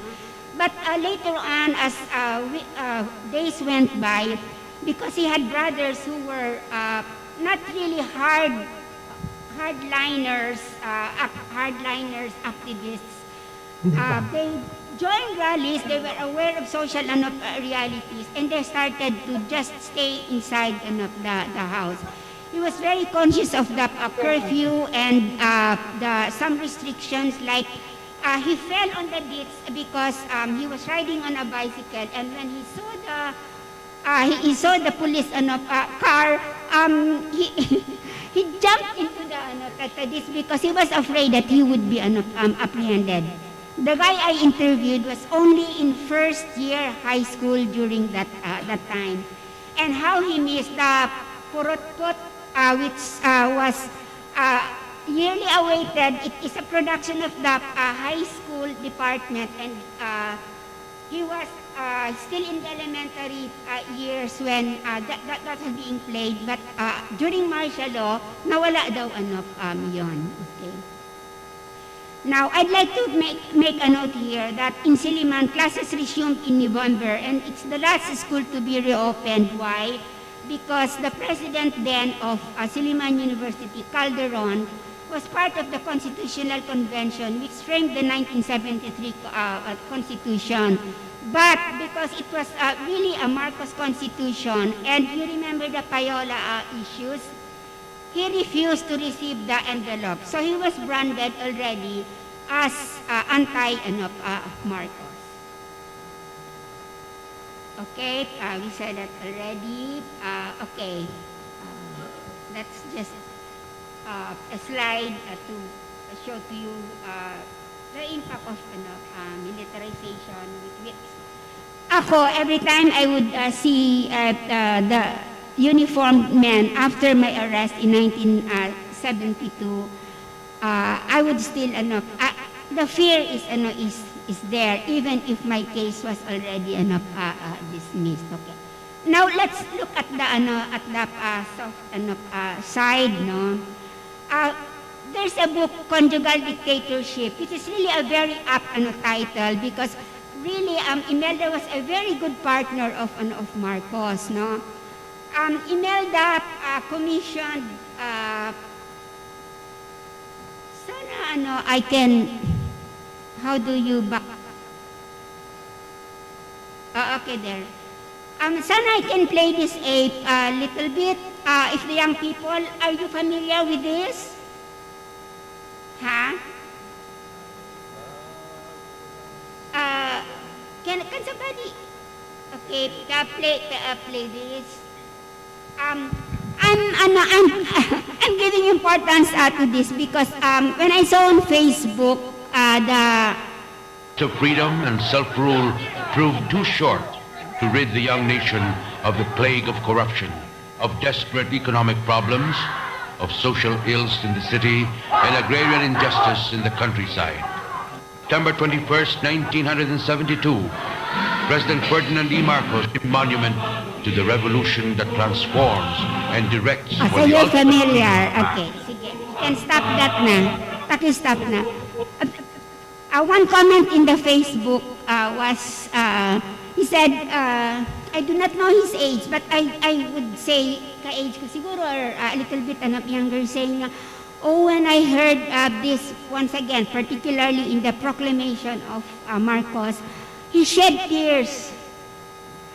Because sa kanya, he's a supporter of Marcos, and he believed that the discipline and the law and order that in the new society was what was needed. No? But can we go to the next slide? So in a sense, parang effective. One of the interviewees I had was already a teacher in Naga Parochial School then. And he said that during that time, this bagong lipunan song was sung at the cathedral on one Sundays every month. And the Naga Parochial students were the ones singing this, no? And it took an attorney Carpio to put this out to Monsignor Villegas, the once director of Naga Parochial School, and he said, "That's indoctrination, and we should stop it." The good Monsignor naman, he did. So, yeah.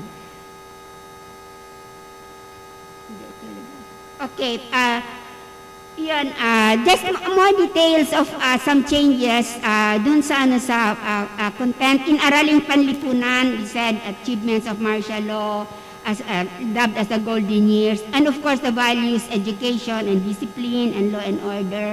Sa panitikan, si Malakas at si Maganda. Now, YDT and CAT were introduced na high school, but this, I have interviewed one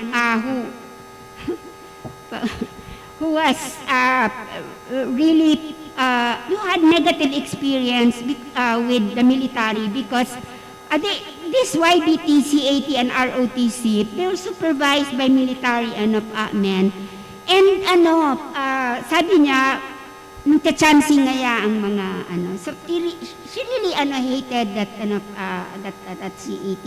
By the way, this one that I have interviewed is an alumna of our Santa Isabel, and the sisters probably did not know what was happening.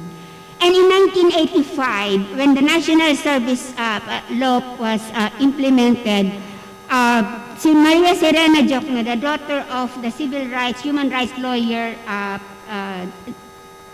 Pepe Jokno, said that this is militarization of education.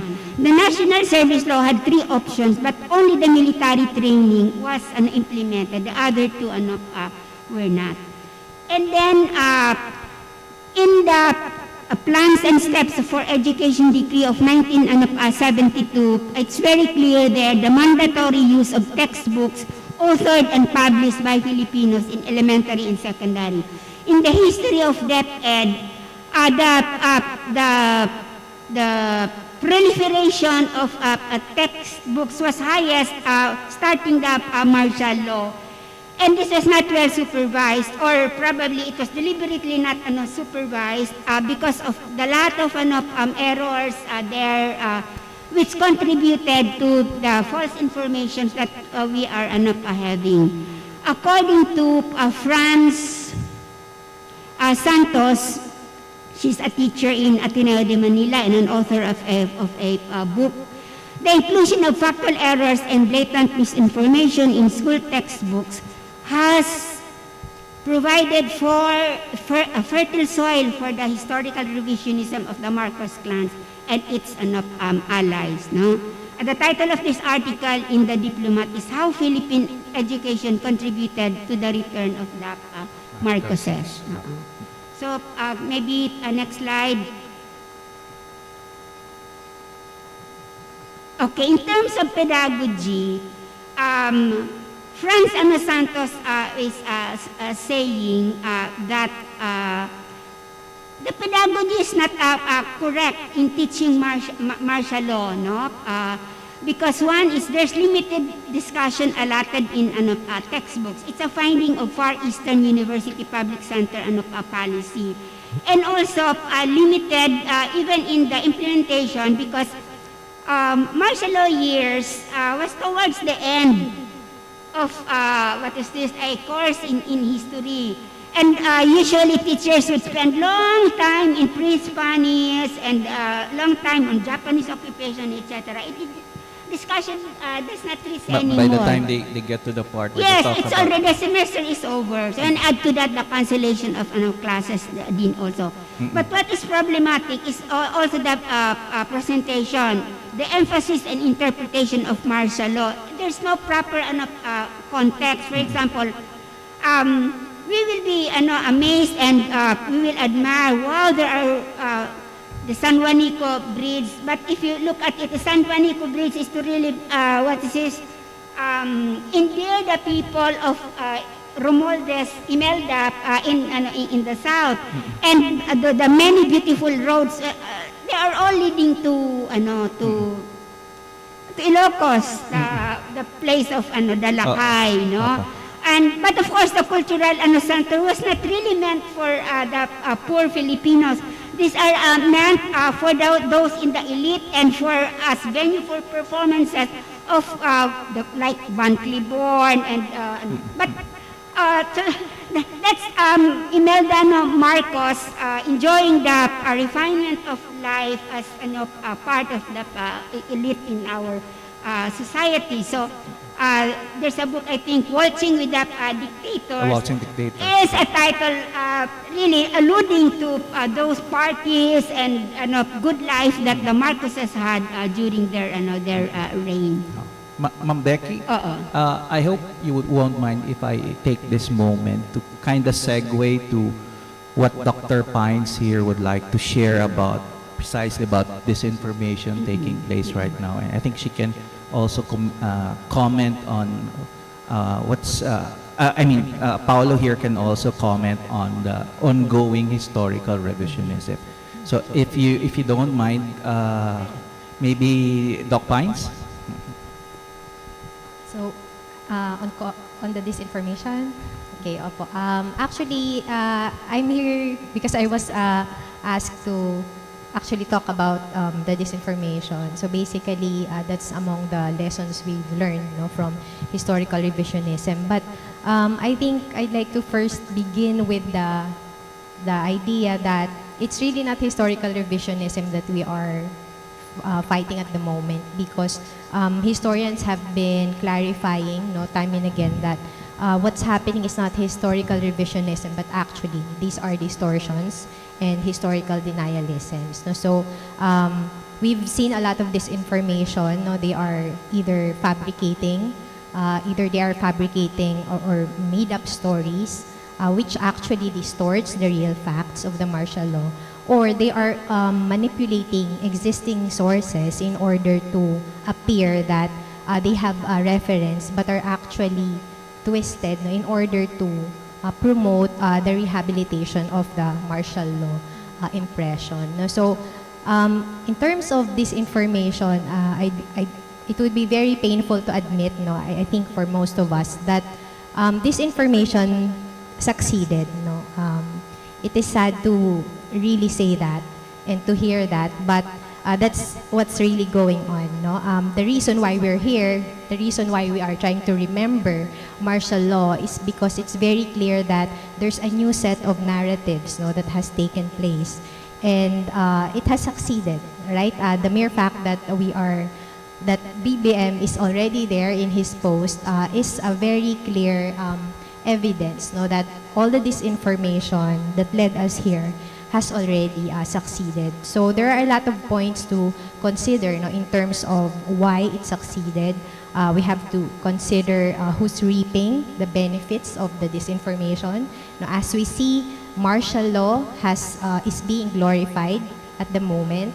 So as it is being glorified, it has become very instrumental to the win of President Marcos and the new deodorized, rehabilitated, rebranded personality of the Marcoses. We will also have to consider the reality that your platforms, the social media where you are in, we're talking about TikTok, Facebook, Instagram, YouTube. These are very instrumental. They were the enablers or the facilitators of the disinformation. And so we really have a lot of things to do with regards to the platform. So that's for now. Thank you. Sir Paulo, your take on so-called historical revisionism, the deodorizing of the Marcoses? being in the field of history, I think it's quite a misinterpretation, like the term historical revisionism. If we go into the scholars who study historical revisionism, you'll see there that historical revisionism is actually the lifeblood of historical scholarship.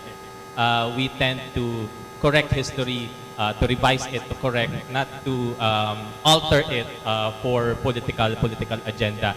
And I think I would like to quote Dr. Ambet Ocampo's take on historical revisionism, like what in support also of Ma'am Pines, na we have to call it by its true form. Sinabi niya nga, we have to exorcise the demons. So don't call it historical revisionism, call it historical distortion and denialism. Para hindi ma-misconstrue yung idea natin ng historical revisionism. And looking at Ma'am Becky's discussion on how history is taught, there's this recent study on the textbooks that are used in classrooms, particularly grade 5 and grade 6 students. This study was led by Dr. Jokno, Maris Jokno, and together with other UP historians. So they explored 7 history, or examined 7 history textbooks used currently in public schools, both private and public schools. There were 7 textbooks, and they saw that majority of the textbooks were not discussing clearly martial law. One aspect is some textbooks, or 3 or 4 out of the 7 textbooks, did not discuss the reasons why Ferdinand Marcos declared martial law. Or if there was one textbook that discussed that it was to save the Philippines. And not really the other perspective, or was it a ploy of Marcos to perpetuate himself in power. So it was not discussed there. Another thing that was also discussed was some teachers are cautious in teaching the martial law years with this notion of, or maintaining this sense of objectivity and fairness. So some teachers are really cautious. Well, in Ateneo, we're not really cautious. We're very open to discuss, and students would be very accepting. Could it be because they're afraid of being cancelled? That's one thing with the cancel culture now. And another observation in textbooks, there's a lengthy discussion of the accomplishments and the programs of the Marcoses. Given the fact that he served for a very long time, if some students would compare the presidents, in some textbooks they would only place the accomplishments, and what they saw, that maraming accomplishments si Marcos compared to the other presidents, and they would have this notion that Marcos really did a lot of things for the Philippines without really discussing what were the purpose of those programs. And I think last is one exercise that I saw there, or even discussed by Dr. Jokno, was the martial law narratives are perceived as opinion rather than facts. There was a history exercise in the textbook that would ask students to interview maybe 10 to 15 people about the martial law. And after that, I think the activity was pagbuo ng konklusyon, but there was no corroboration with other sources. So history is not only about collation of these facts. There's also be a methodology. It has to be an evidence. It has to be corroborated with established sources. So I think that's one problem din sa textbook making, particularly in schools, in support of what Ma'am Becky was talking about. Ma'am Becky, I think we had an earlier conversation wherein I asked you about what was the declared purpose of martial law, but what indeed was its purpose. And true enough, Sir Paulo here mentioned that the declared purpose seems to be the one that's getting headway nowadays. The idea that President Marcos Sr. declared martial law to save the Republic. But I know you have very strong opinions about that declared intention. You mentioned that that was not the real intention. In fact, I think you showed it earlier. That was also mentioned earlier by Ruben, by Attorney General. It was really perpetuation of himself in power, because he was ending his term, second term in 1973, and the Constitution only granted 2 terms. So what better time to extend his term but at 1972. So all the reasons that he gave in the whereas in the declaration were staged. Even the ambush of Enrile, which Enrile already admitted, but now he's again taking it back. No, so yan. And if he was willing to give up his power, he should not have cheated in the 1985 elections, no? And if he had lifted martial law in 1981, he could have called for elections already to replace him. But no, because he really enjoyed the benefits of a dictatorial rule, because the benefits were mostly to themselves, to his family. During the martial law years, of course, we did not have internet. We did not have social media technologies. So one way of pushing the narrative, I think this was something you were alluding to, was the soft side of the martial law years, wherein they took hold of the education and wanted to craft it or twist it towards a particular understanding of new society. I don't know if you've heard of plans of the DepEd nowadays of reviewing the curriculum from preschool up until grade 10. I know would be speculating here, but would you think it's just coincidence or? I don't know. On the surface, above ground, we would understand that the review would be in terms of seeing to it that the children read, write, and do their math, which is not happening because the K-12 curriculum, even if 2 years had been added, it's still so congested. So, yeah. And plus, of course, the situations that would sana be conducive to children's learning are not there, no? Like a textbook, the training of teachers, and a lot of other things. Of course, poverty is the context of this.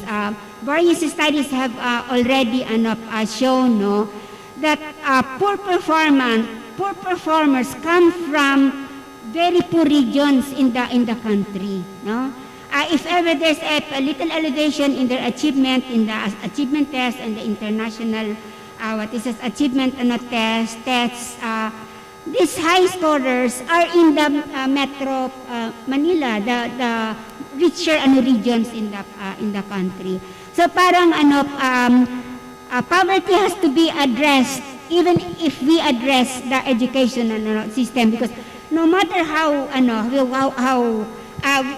no matter how good is the curriculum, if there is a revision of the curriculum again towards the addressing that at 3 R's, if the students are hungry, if the students don't have the materials that they need, just the same, they would not achieve as much. Let me just jump to another point. Doc Pines, I think you wanted to amplify certain points about what's going on with the communication process. I think you prepared some slides. Would you like to show them to us? Sige po. I only have 2 slides actually, and some of the points I've already raised earlier. I like the word that you used, no, amplify, because it's a very important word to us nowadays, especially if we're talking about social media and the disinformation on martial law, because I think that's where we went really wrong, no, in the amplification, no. The algorithms of amplification in social media is the one I'm pointing at when I said earlier that there was a disinformation really that enabled there's a platform really that enabled this information to proliferate, no, in the social media. I have 3 points here only for the lessons learned. I mentioned these earlier already.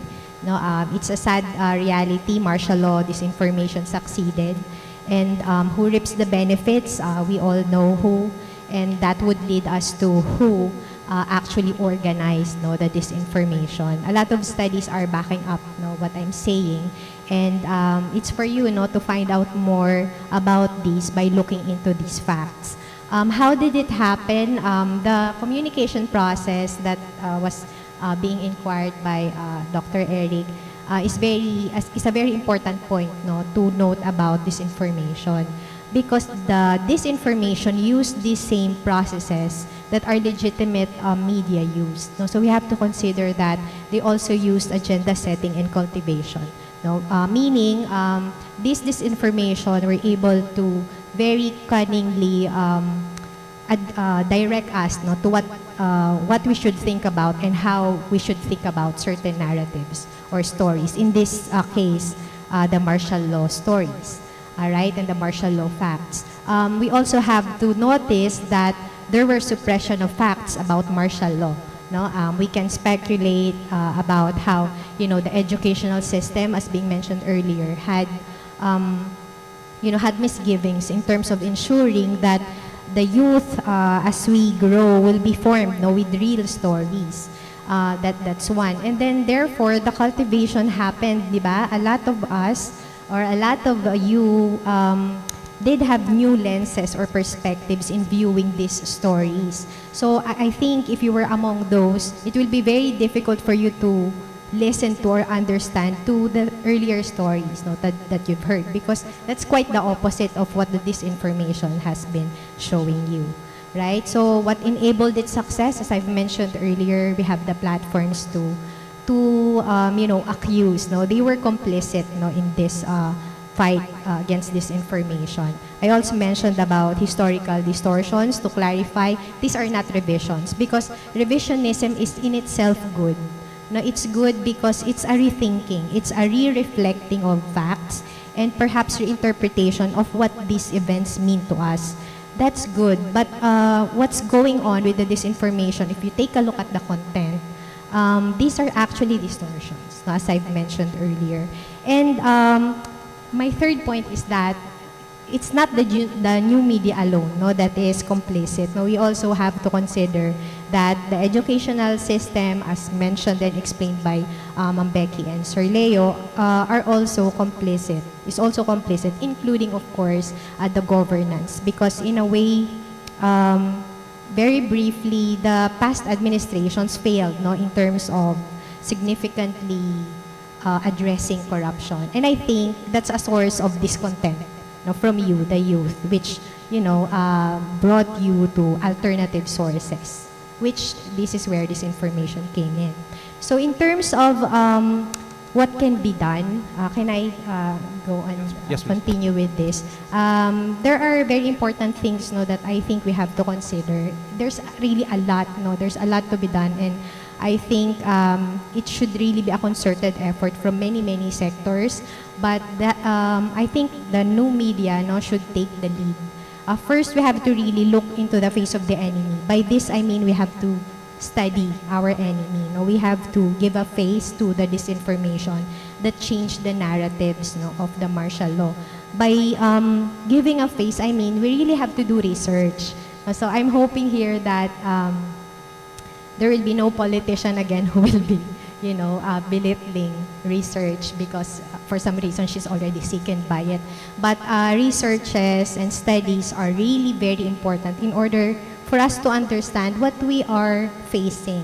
Diba? We cannot really combat anything unless we understand what we're dealing with. So we have to study a lot of things about the new media. First, we have to understand our sources. No, it's very important. Let's take a look at the chief architects of this information. Who are they?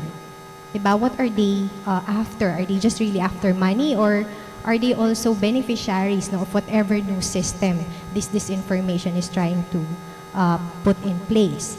Let's take a look at your digital influencers, right? Your content creators who are really very creative, no, in creating fabricated content and in, manipulating the available facts that are there. So we have to really take a look at our sources. We also have to take a look at the information, no, the messages, the actual fake news, the fake information, the fake code cards, everything that is under the umbrella of falsehoods. No? We have to take a look at this content. And in fact, if you take a look at studies on this information, the bulk of their data are on the content. No? They're on the actual fake information.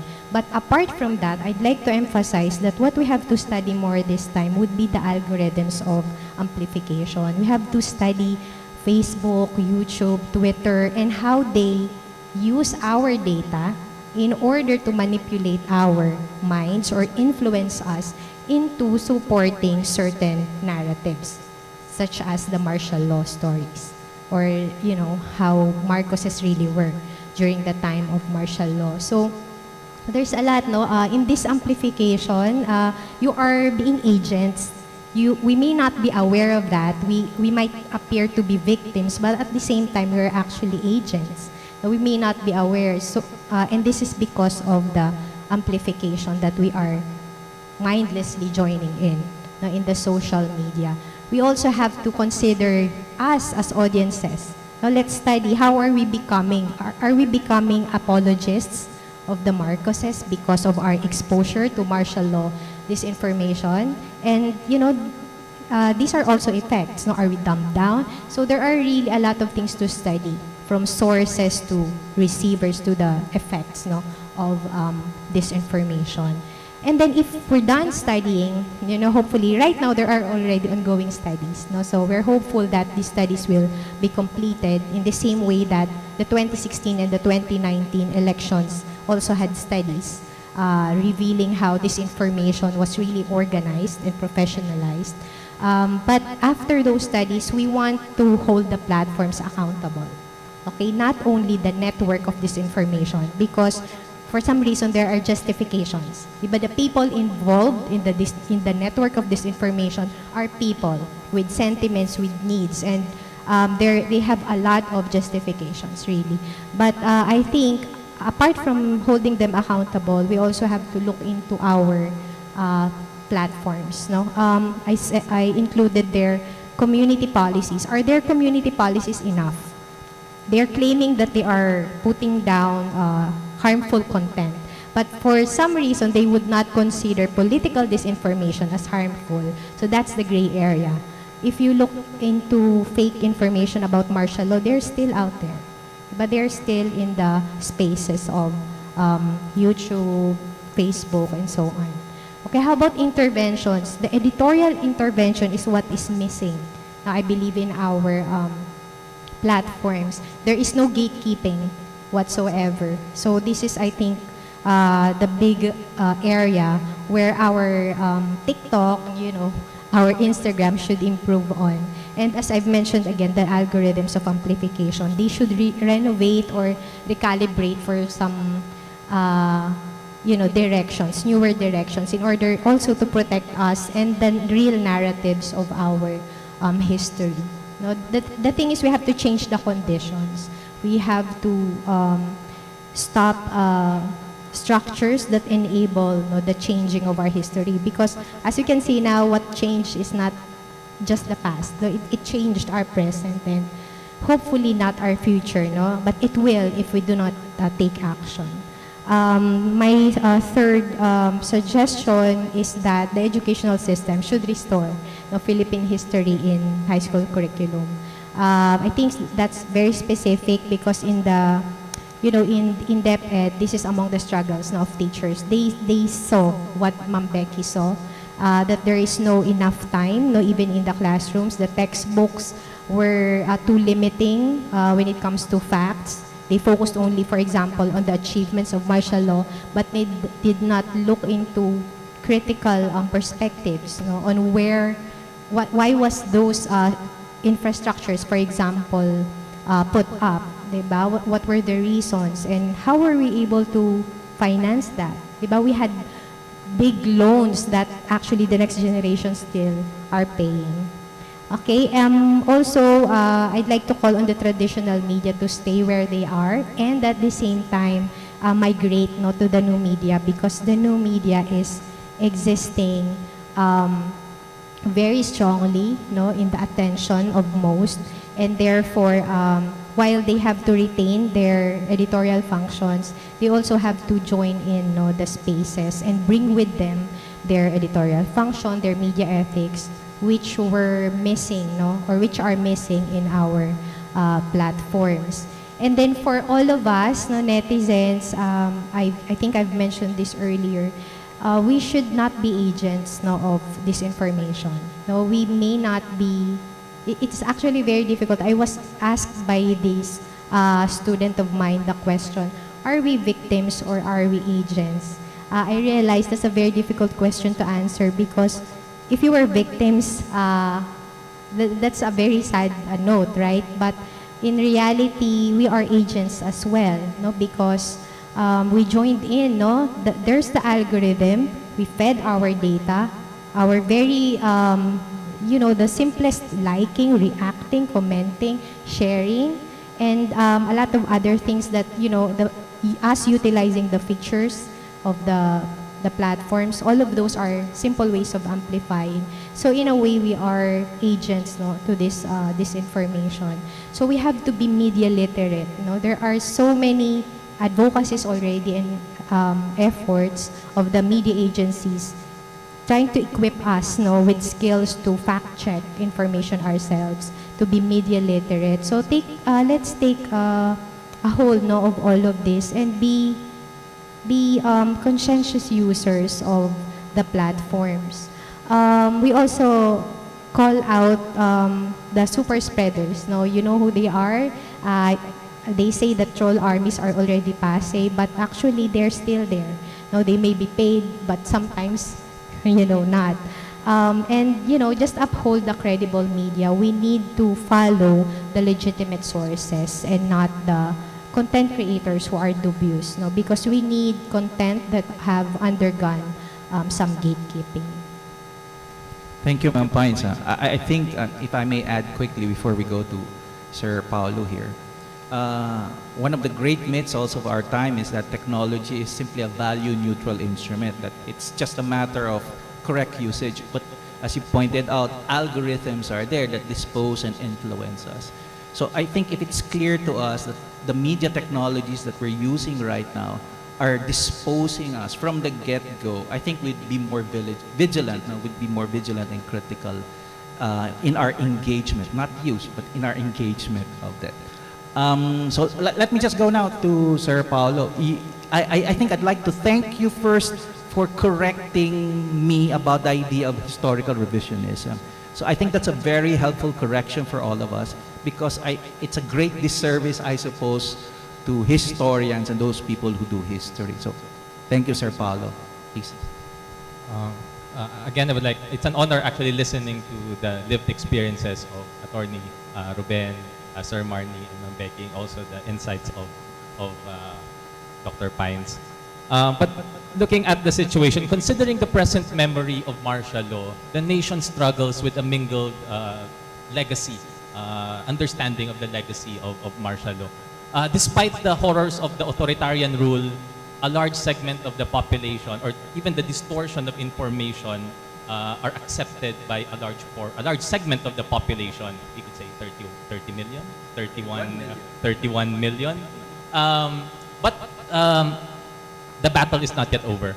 The narratives of martial law are still fought in schools, as mentioned earlier, and also in social media. And as scholars here, as teachers, what would be our role in being critical of these events that transpired during the martial law era? As a practitioner of the discipline of history, what is the importance of history and its methodologies in seeking for the truth? Nowadays, they define yung history as merely chismis. That it's everyone can be a historian as long as you have a perspective without any methodologies or without any sources. So as teachers, I think we have to have a dialogue with history. Know its authors, its subjects, and the spectators. We could be, yes, we are partisan, but we examine our sources based on the established methodologies in history.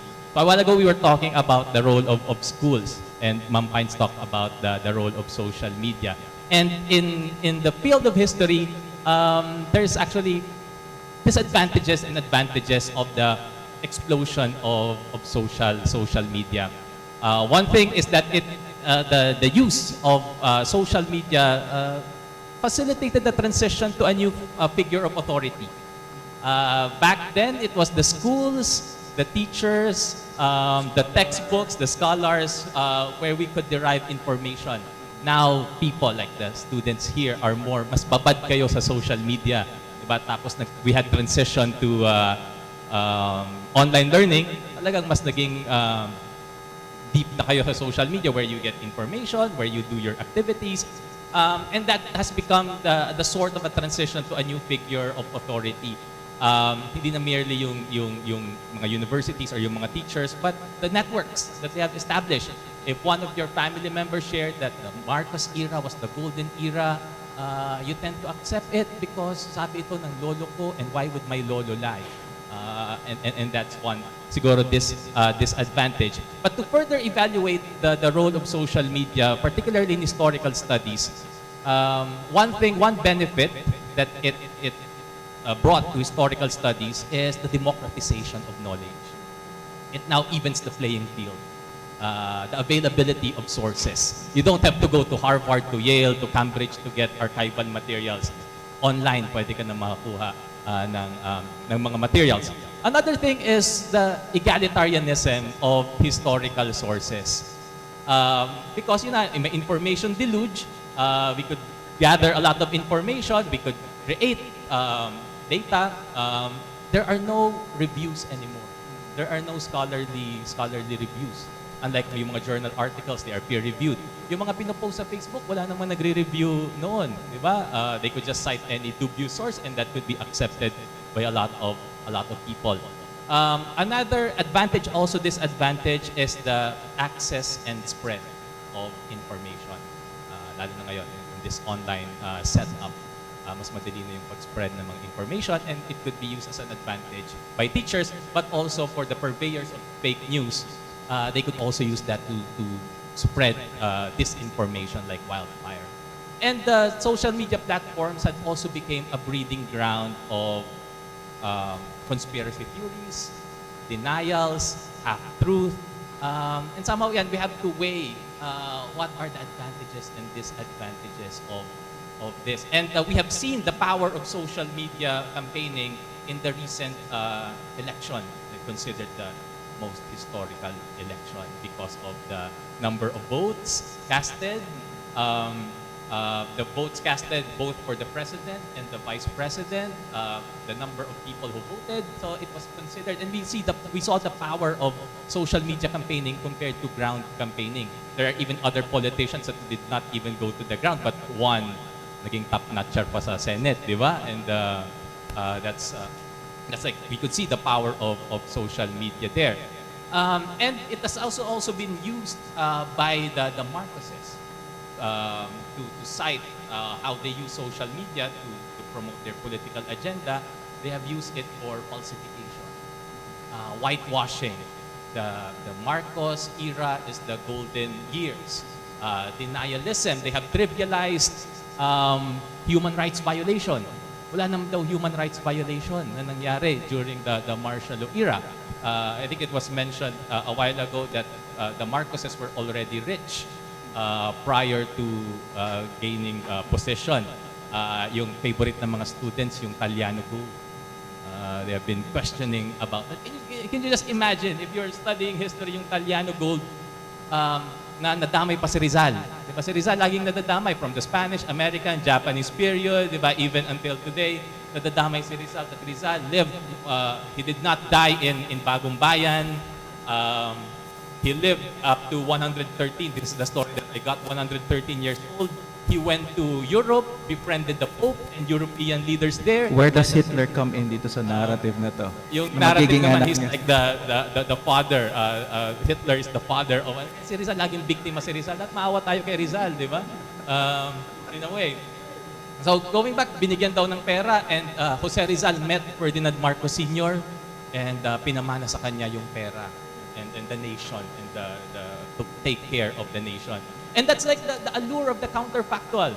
Kasi sa media, sa journalism, ganun din, di ba? People tend to catch on to that story. And fake news has been older than history.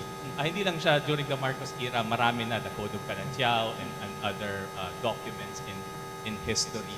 Pero it has been used by the Marcos denials, which is sad. They have capitalized on social media to proliferate their agenda. But with regards to that, yan, nanalo na si Ferdinand Marcos Jr. We have another Marcos, and the issue of martial law, now we are commemorating it. But there are also other issues that we have disregarded. I think we could also focus on the economic sovereignty of the Philippines, industrialization. When are we getting to that stage? Yung territorial disputes natin, nakalimutan na natin with this all this, yung territorial disputes natin with China. 7,600 naman daw yung islands ng Pilipinas. Why not give away a few of them? Diba? So I think, diba? And yung pang pinaka-importanting mga islands which we have resources. So, and also the human rights violations. I think we have to look back to those issues. So it's really a great challenge for, like me, as a history teacher. How can we counter this? How can we fight this misinformation, disinformation, distortion of history? I have a few ideas on how to counter it. I think one is be vigilant sa mga fake news. Be vigilant, be critical. Don't just accept anything that you see. It's presented well. If it's too good to be true, always corroborate. Find other sources, evidence to support certain claims. Another thing din na na-observe ko, I think, I also see this, na ang iba very dismissive and condescending. Lalo na sa mga, because with the existence of people would just classify or categorize people that got information from social media as graduate yan ng TikTok University or YouTube University. And you're dismissing and you're parang condescending na na it's for like scholars and academicians that also want to infiltrate social media, to use social media for parang nahihirapan na rin sila to weigh on those things. I think that's one thing. And siguro on my part, yung teaching of history sa classroom. It was mentioned a while ago that there's really a need, kasi may gap. From elementary, walang Philippine history sa high school. And this is actually one sad thing as expected by CHED, that when students enroll in college to take readings in Philippine history, this is a revamped or refurbished version of the college history, they are expected to be knowledgeable of the critical events in history, because in readings in Philippine history, it's more of analyzing the sources and students coming up with conclusions, which is actually good. But the problem is walang prior knowledge. So the tendency on our part as history teachers is we would repeat what was supposed to be, dapat alam na nila when they were in elementary or when they were in high school. Kaya siguro minsan hindi inaabot yung martial law era because we have to reiterate the other crucial events. Although yung readings in Philippine history is more thematic compared to the usual periodization of history. I think also as teachers, we have to capture the interest of our students. I think that's also a challenge. Ang mga students may prior perception na sa history as boring, diba? And I think we have to rethink that, re-evaluate that. Hindi boring ang history. That's why we're suffering right now, because that notion na boring ang history and we never learned from it. And siguro dun sa mga tao, because I think yung mga, I know trolls exist and may mga loyalists talaga. Maybe also don't dismiss them. Maybe understand where they're coming from. Siguro yan, tiyagaan lang natin. Siguro one thing na, bakit pro-Marcos sila? Bakit loyalist sila? Maybe yung family nila got favors during the era. Maybe because of geographical context, baka taga Ilocos yan. Of course, they got all the boons of the regime. Yeah, so maybe understand them, try to convince them in a way. Kung ayaw talaga nila, sarado, and we cannot do anything about it. So I think that's a challenge that schools have to live up to or accomplish, the mga teachers, but also sa public sphere. Ang public sphere is the true battleground ng memory. Pero I think we could start sa school and yung mga estudyante could spread this in public, yung mga information that they would gather in schools.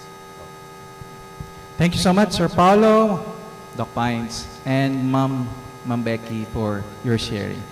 I also would like to thank... you're not yet done, Ma'am.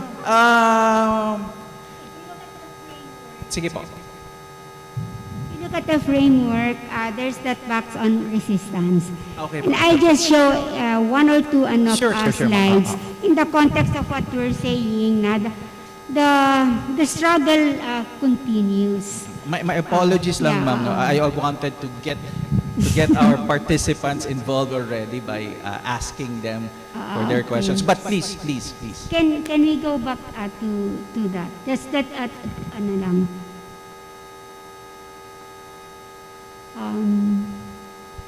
Okay, that one.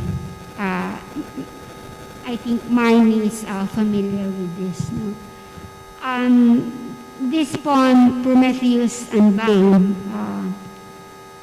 had its inspiration from Percy Bysshe Shelley's Prometheus Unbound, same title, no? And this was published in Focus 1973, shortly a year after martial law was declared.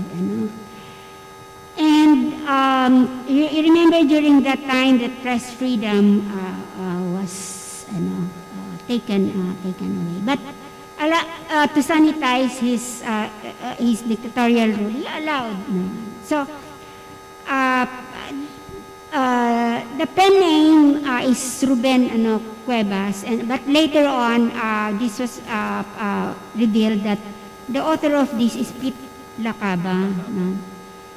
Pete Lacaba started his first year in college in Ateneo de Manila, but due to lack of funds, their poor families from Pateros had to quit schooling and to work in the free press.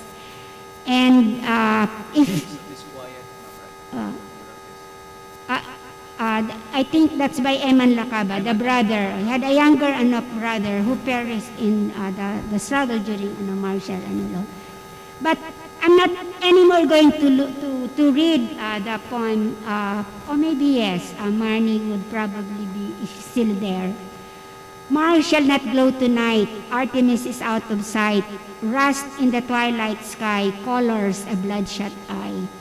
Or shall I say that dust sunders the sleep of the just? Hold fast to the gift of fire, I am rage, I am wrath, I am ire. The vulture sits on my rock, clicks at the chains that mark emancipation's breath, reeks of death, death, death. Death shall not unclench me. I am earth, wind, and sea. Kisses bestowed on the brave that defy the damp of the grave and strike the chill hand of death with a flaming sword of love. Orion stares, the vulture retreats from the hard, pure thrust of spark that burns, unbounds, departs, returns to pluck out of death's fist a god who dared to resist. Nakalusot ito sa editorial staff ng magazine. But if you look at the first letters of every line, acronym, can you guess what it is? Can you read it? Can you read it? First letters lang. First letters, yes. Ano po? Okay, very good. What I want to point out here is people that is repressed, like a river that flows, will still continue to flow. That was the experience of even here in Ateneo de Naga.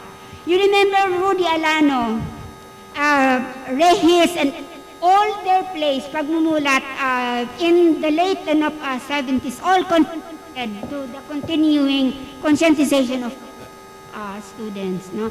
And arts is very important in the battle for minds and hearts. Kaya ako, maybe I belong to the old generation because I lament on the fact that people probably are not reading poetry anymore. No? or are they singing what they singing?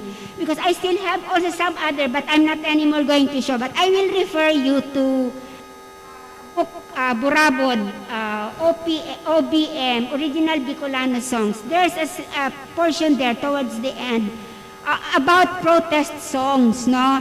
And it enumerates the songs sung by the fighters for freedom, both legal and underground. And I thought Sarong Bangge was played, but Sarong Bangge, because here in this, as I have understood, we're also trying at the Bicolano identity.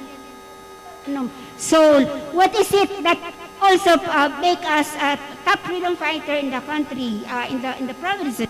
No, martial law. What is it that sent out our best and brightest sons and daughters? And so, Sarong Bangge it appears as a love song, but it is in fact an aspiration for better, finer things in life, that Bicolanos, all poor and always trapped in the poverty list, are suffering and continue to suffer until now. So I will refer you to that book because it enumerates certain books. Kanina may I think it was shown during the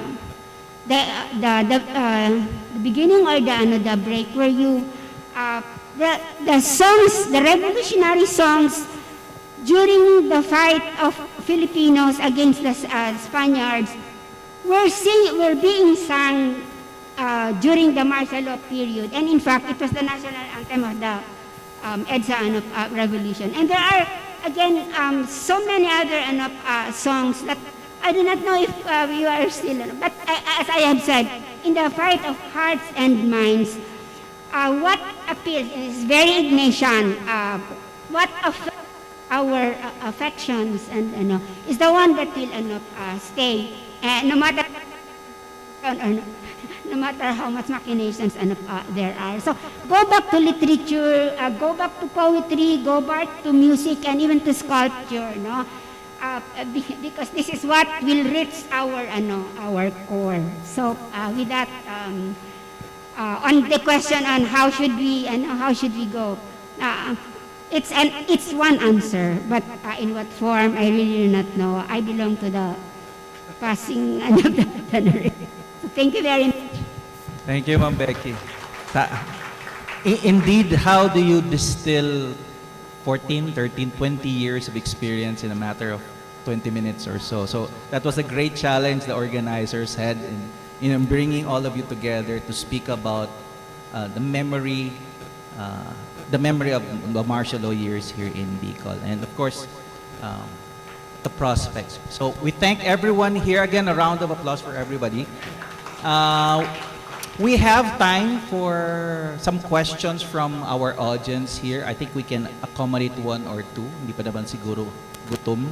So the floor is now open. If you do have a question, please approach the mic.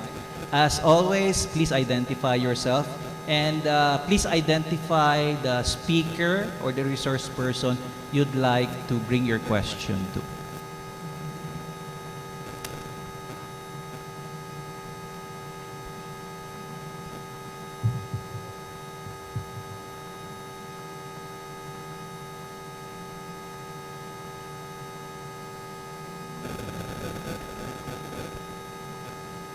Medyo naninibago ako, no? Because if this was an online class, hindi mo nakikita yung anong ginagawa ng mga estudyante.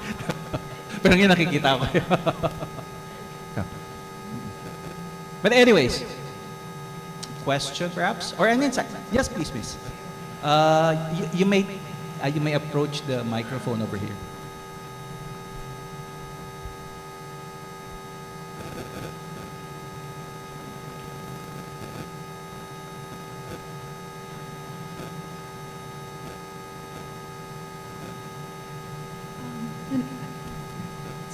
I think you can.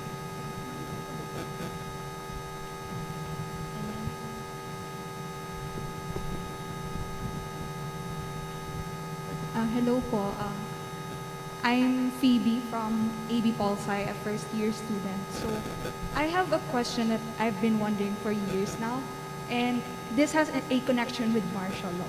So in 1986, right, Cory Aquino took the power of being president. So I'm just wondering, like, saan po nanggagaling yung angst ng some Filipinos against the Aquinos? Kasi in my di ba, like, siya yung nag-lead, siya yung parang nag-free sa mga, siya yung nagpalaya ng, sorry, nakaban ko.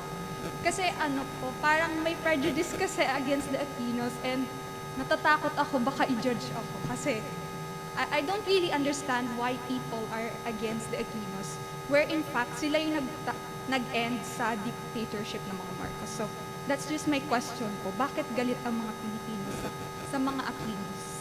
Yan lang. Thank you, Ms. Phoebe. That's a really arresting question.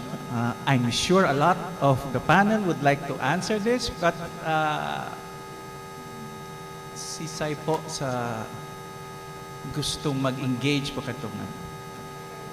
Sir, attorney? Oh, sige.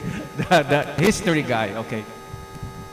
Okay, of course, in history, dapat objective ka, non-partisan. And the way I look at history, it's not a matter of the narrative of heroes and villains.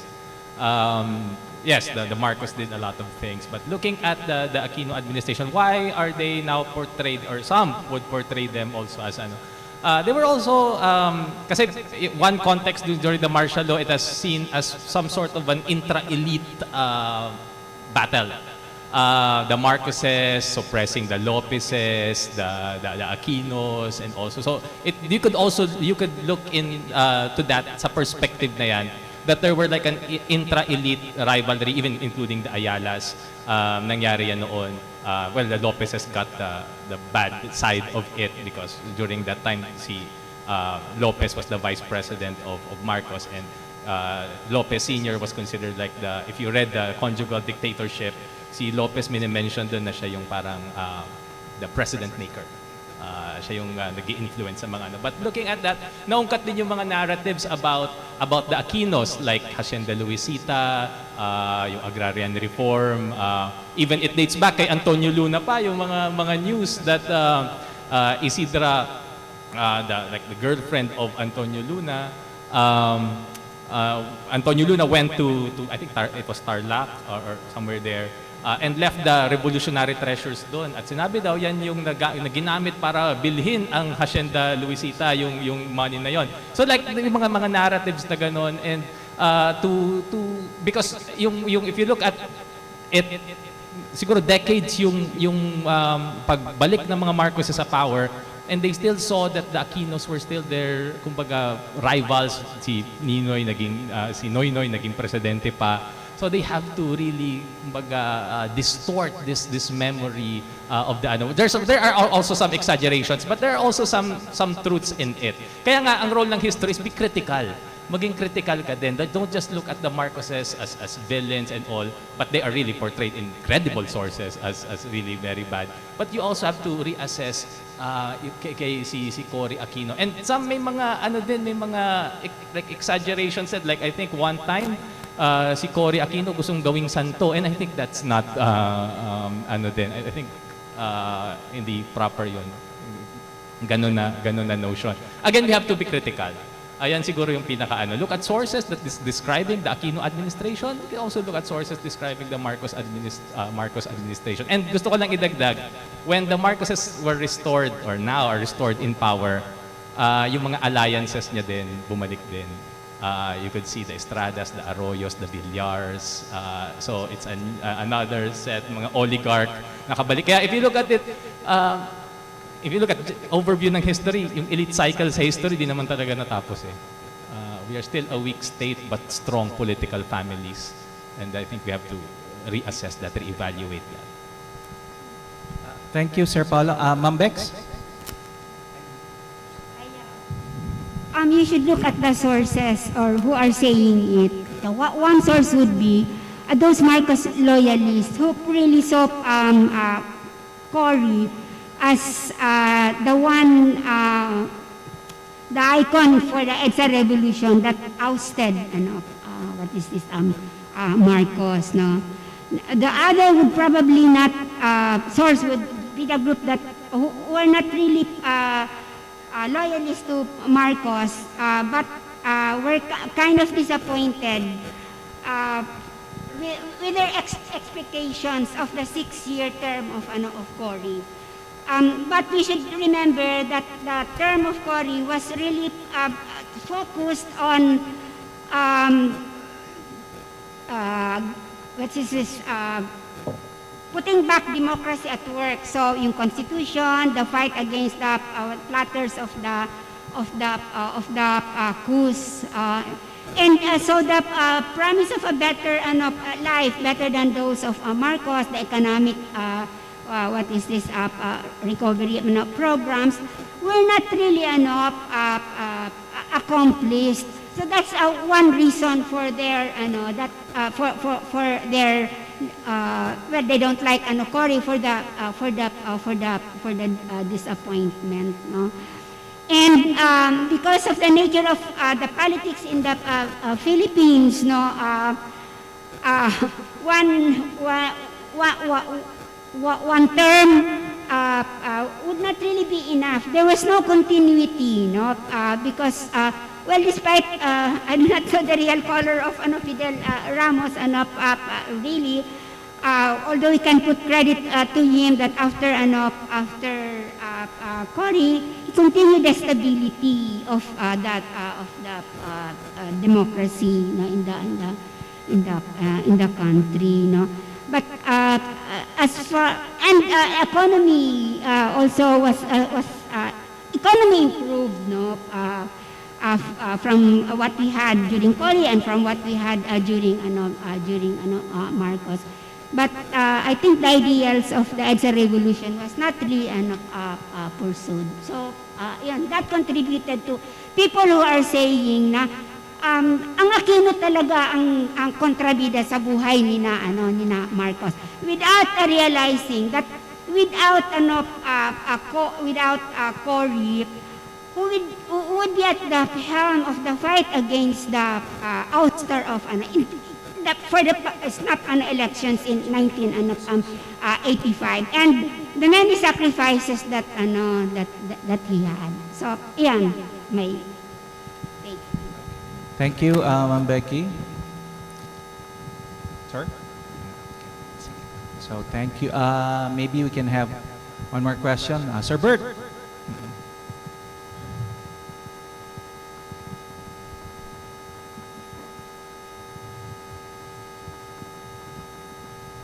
Good noon to everyone. Good noon, I'm Sir Bert.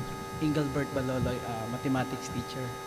My question has something to do with the article written by Noam Chomsky about responsibility of the intellectuals. What do you think has our intellectuals participated in our discourse in this in our historical distortion? You see some spectrums, diba, between left and right. For example, sino yung writer na kamamatay lang, who's an ardent supporter of, I think, Duterte. Chanel, right? Jose. Yeah, yun lang yung ang tanong ko. As intellectuals, how our intellectuals participated in this whole discourse about our identity as Filipinos, about our present and our future. We see there are a lot of intellectual Filipinos here in abroad. Pero how does our think tank, our talents here, continue to participate in our struggle to fight, continue to fight? Thank you. Thank you, Sir Engel.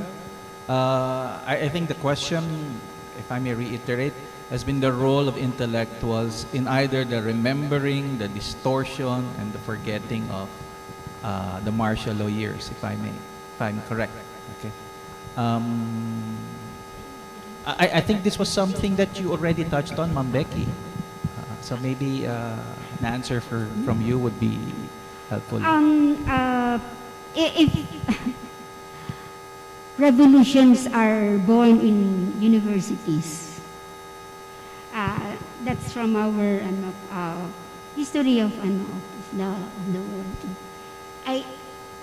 When ideas are made to flourish, to be discussed and to be debated, new ways of new directions can be approached. But as in any field, there are always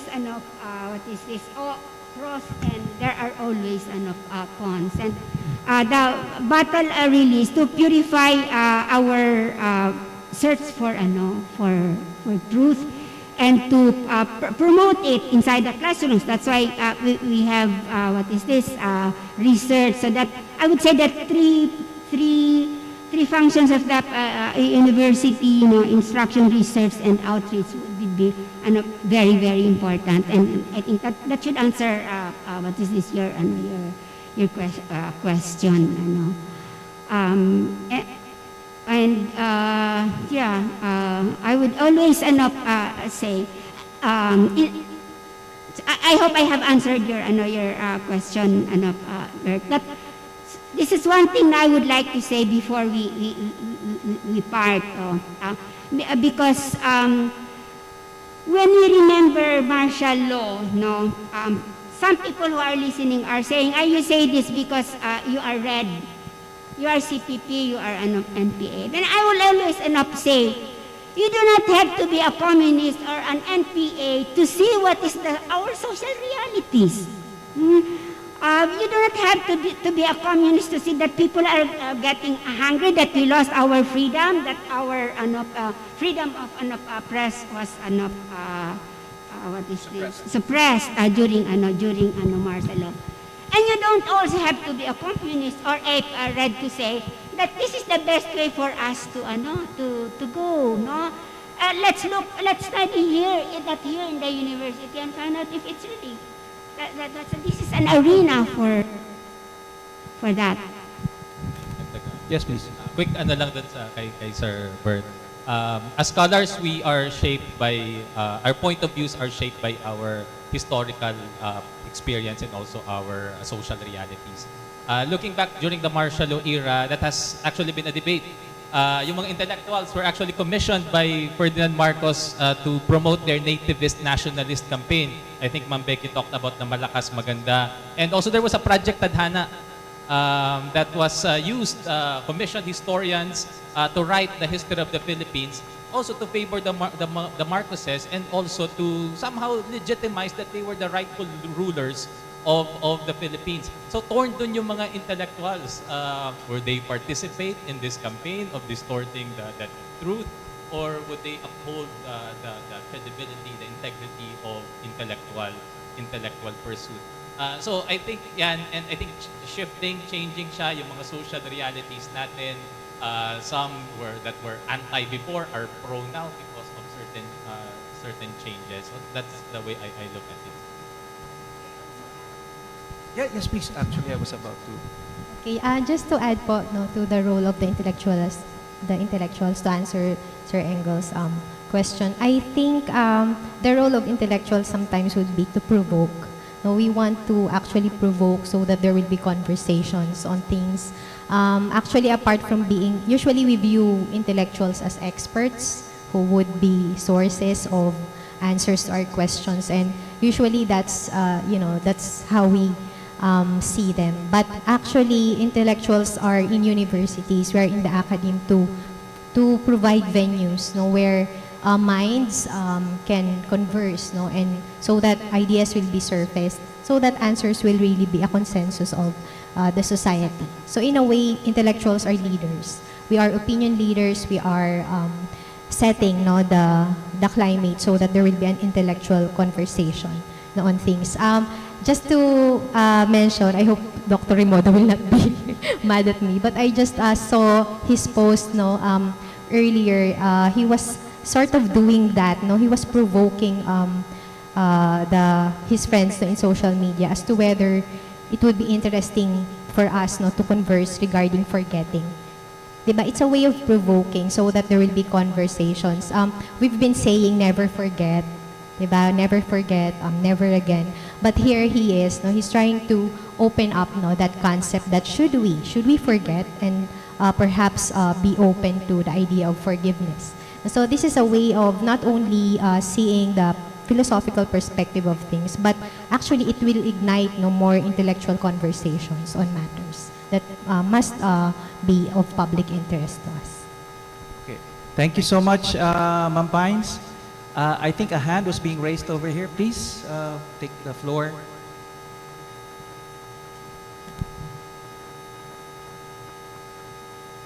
So, good night po. I Good am night. Ace, first year BICOL side. So, ang question ko po is more of an insight kind of question. Directed po doon sa 5 methods kanina. I think si Dr. Pines po. So, bali po kasi doon sa 5 methods, yung I think third or fourth ata yun is more inclined on traditional media and the netizens. Yung third or fourth sa traditional media and yung fifth sa netizens. Pero po, kumbaga realistically speaking, would it be really effective as a method of kumbaga combating disinformation in today's era? Kasi kumbaga po, doon sa tradition, if we will look at the status quo, for example, sa traditional media natin ngayon, pinasara na ang mga, sabihin natin, pinasara na ang ABS-CBN. Ang Rappler, tinatarget na ng administrasyon natin from Duterte administration pa lang.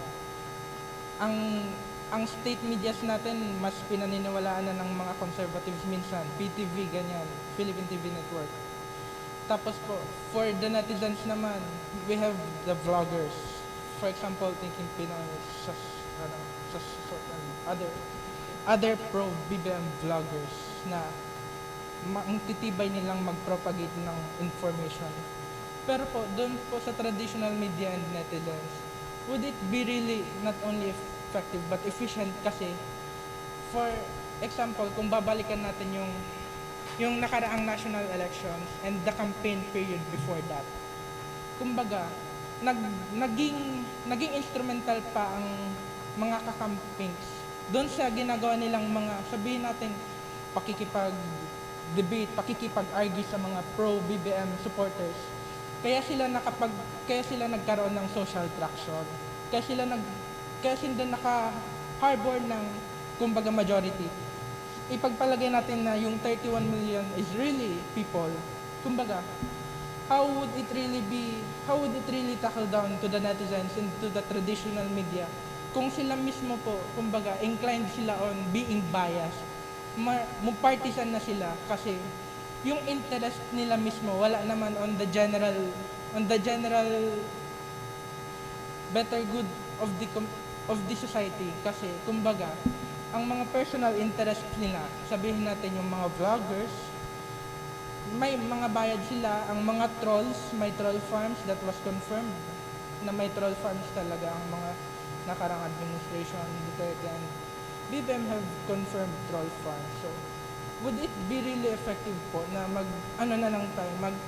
subject na lang tayo sa ganyang methods? Kasi if we are going to, I think, restrict ourselves on such methods, more on magbabackfire talaga sa atin yung mga methods na yan kasi gaya nung nangyari sa national elections, kakaprovoke and kakadebate natin sa, sabihin na lang natin, yung mga pro-BBM talagang yan.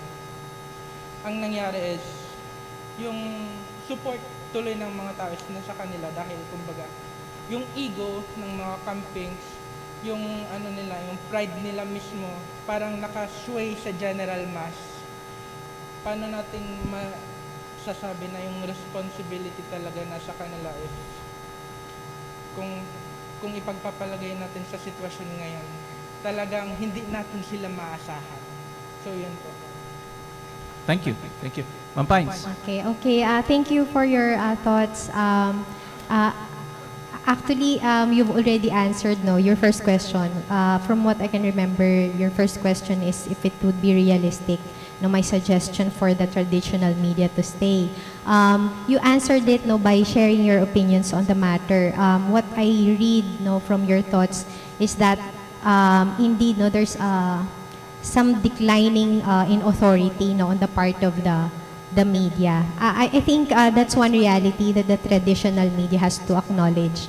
There's this very strong decline in their authority, and I think it exponentially appeared when the ABS-CBN has been shut down, and we saw the rapid migration of everyone, not only the media but also the audiences to the social media.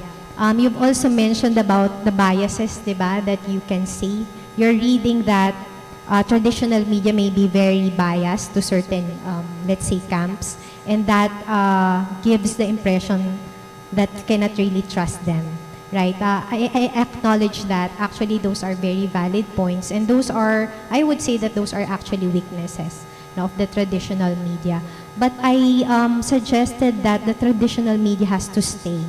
And at the same time migrate to the new media, because if they totally migrate to the new media and losing their structure as a traditional media, I'm worried about the loss of the editorial function, which is very important to us nowadays, because that's actually what we are missing in the social media. We need our traditional media. By traditional media, I mean our television, our radio networks, which I don't know if you still, watch or listen to. But we need them because at least of their ethics and their discipline.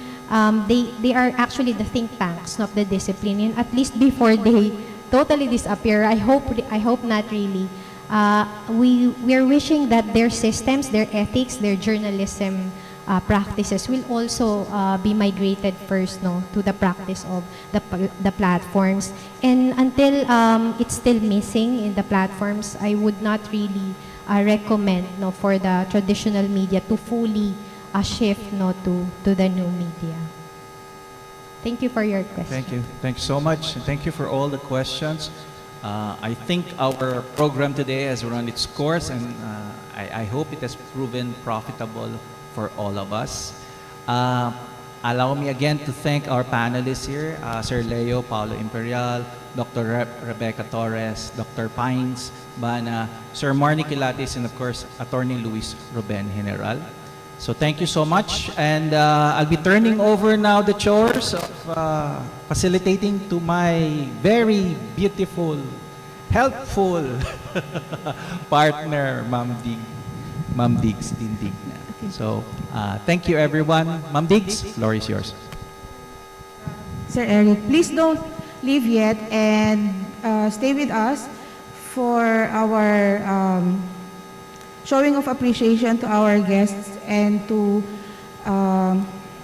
our friends from High School Batch 66. All right, so for our closing ceremony, our certificate of appreciation to our resource speakers. So our certificate cites the following. So this is from the Ateneo de Naga University, the College of Humanities and Social Sciences, the University Research Council, and the James O'Brien SJ Library in partnership with BICOL, the Golden Legacy Project of Ateneo de Naga High School Class of 1966. This certificate of appreciation is given to our resource speakers for unselfishly sharing their time, knowledge, and expertise as panelists during the 6th Annual Father James J. O'Brien SJ Memorial Lecture Series with the theme, Remembering the Martial Law Years in the BICOL Region, held on September 22, 2022 at the Brother Richard Michael Fernando SJ Hall, Ateneo de Naga University via Zoom, Facebook Live, and YouTube. Signed by yours truly of the College of Humanities and Social Sciences, Dr. Jose Federico Lagdameo, the chairperson of the University Research Council, Ms. Edna San Buenaventura, our university librarian, and Father Roberto Ezequiel Rivera, SJ, our university president. May I call in front Ma'am Edna, Sir Eric, and the OIC for the Office of the University President, Dean of Research and Creative Endeavors, Dr. Margarita Fajardo, to be on stage and give our certificates of appreciation. May we call Attorney Luis Ruben General. Thank you very much, sir.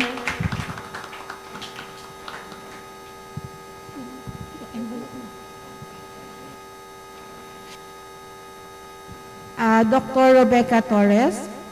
Thank you very much, ma'am.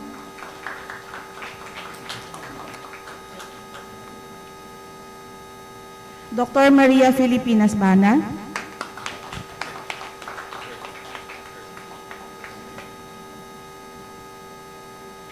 And of course, Mr. Leo Paulo Imperial.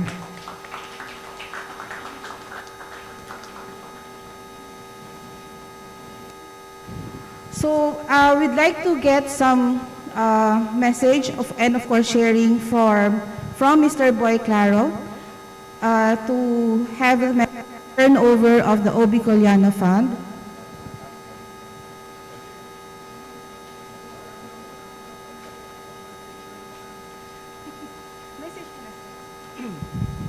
Diyos marinaod ko po sa inyo. Siguro gutom na kita, gabos. Anyway, ini pong samuyang programa, pang-anom na taon, pag-conceptualize kang batch 66, nahiling min na magawin ang reaction kang administrasyon na every year nakakaigwak kita ng forum na aron kani. Ngunyan na taon, nauugma kami na ang na ika-50 taon na pigsi sila Brarta. Sa matter of fact, sabi ko kay Attorney General, ako naging biktima man ka martial law, nakulong mo na ako ng kadikit na oras sa Tigaon, sa pigwar nga na ako kay Chief of Police kang naga na dahil ko magparaluwas na nasa listahan ako kang saro sa mga gagadanon. Anyway, pasalamat ako, tayaon man ako igdi. Yan, sa ngaran sa moyang batch, pasalamat kami kay Dr. Edna San Buenaventura, Father Rivera, na inakon sa moyang proyekto na the only BICOL library sa Naga. Sa samuya pong kadikit na esperso, ipapadagos mini habang kaya mi pa, asin mataw kami ng annual check na 50,000 para sa Bicolana. Diyos mabalos po sa inyong abot.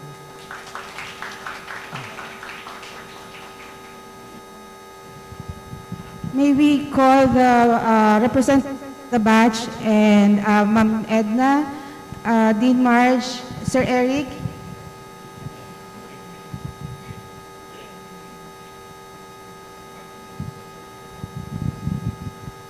Also, while the check is being given, I'd like to also thank and show the certificate of appreciation also to Mr. Mariano Quilates, who also joined us this morning. Thank you, Sir Marnie.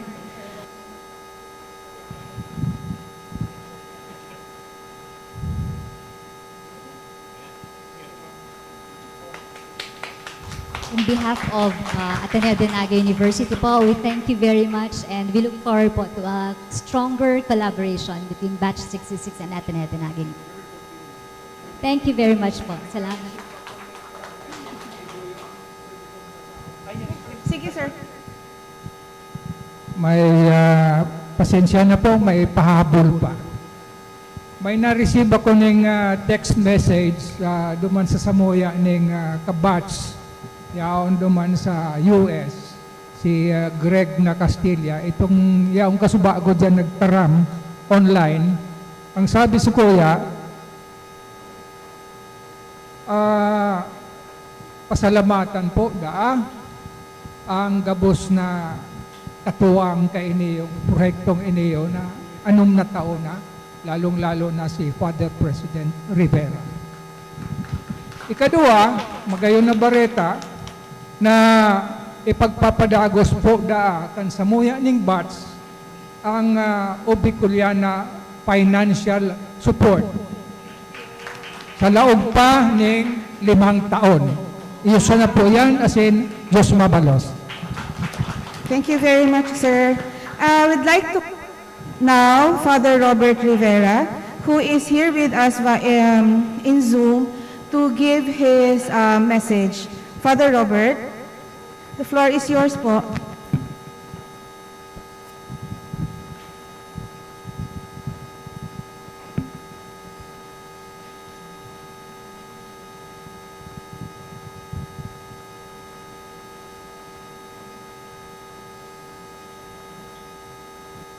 My dear friends, mga tugang, Diyos marhay na aldaw po sa Saint Dugabos. As we come to the conclusion of this 6th James O'Brien Memorial Lecture, we are truly grateful for your presence this morning in this landmark event. I would like to extend my heartfelt thanks, first of all, to our wonderful resource panel this morning, to Attorney Luis Ruben General, to Sir Marnie Quilates, to Dr. Becky Torres, Dr. Pines Bana, Sir Leo Imperial, as well as to our moderators, Dr. Eric Lagdameo and Dr. Digna Alba. We extend our heartfelt thanks as well to the members of Ateneo de Naga High School Batch 66, to Dr. Greg Castilla, to Sir Boy Claro, and to Sir Jimmy Dumalasa and the other Batch 66 members with us this morning. Thank you above all for your continued support for the work of preserving BICOL literature and culture, especially to the Bicoliana project. My brothers and sisters, this morning we have reflected with the help of our panelists on the challenges of historical revisionism and remembering what truly transpired during the martial law period, especially here in BICOL. I remember many years ago when Father O'Brien was our high school moderator in 4th year at the Ateneo de Manila, he would always tell us, you can do better than that, old being. You can do better than that. And I think that is what we are trying to do in events like these. Trying to do better by our country, to remember the past accurately so that we can chart a hope-filled future for the Bicol region and for the whole nation. And so once again, my sincerest thanks to High School Batch 66, most especially for making this event possible and for inspiring all of us to work for that hope-filled future for Bicol and for the whole Philippines. Once again, thank you everyone. Salamat po. Asin, Diyos mabuhay.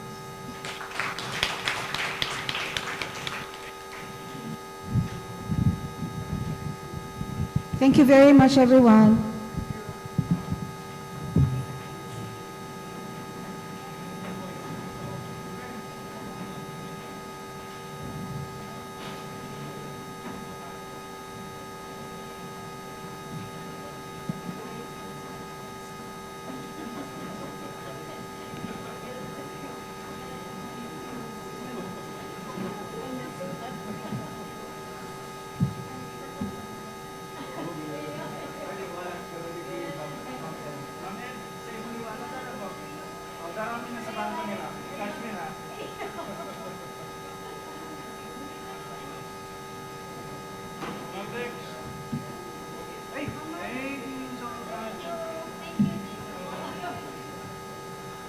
Dr. Castilla, Dr. Greg, thank you very much po. I'm not sure if you can hear me.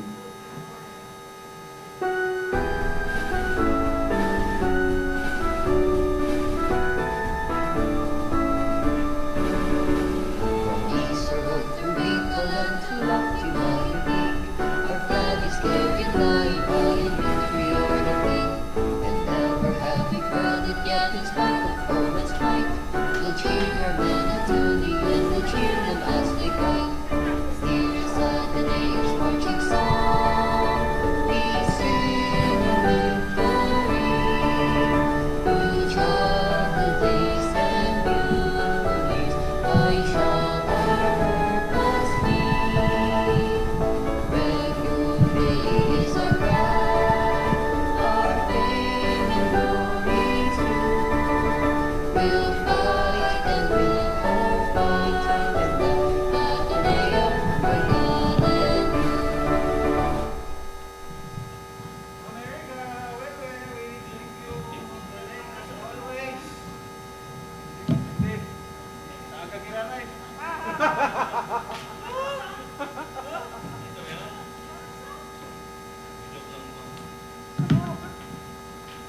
Oy, may mga hindi na anong tubig, oh. Sayang to.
Okay, hello everyone.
Thank you po.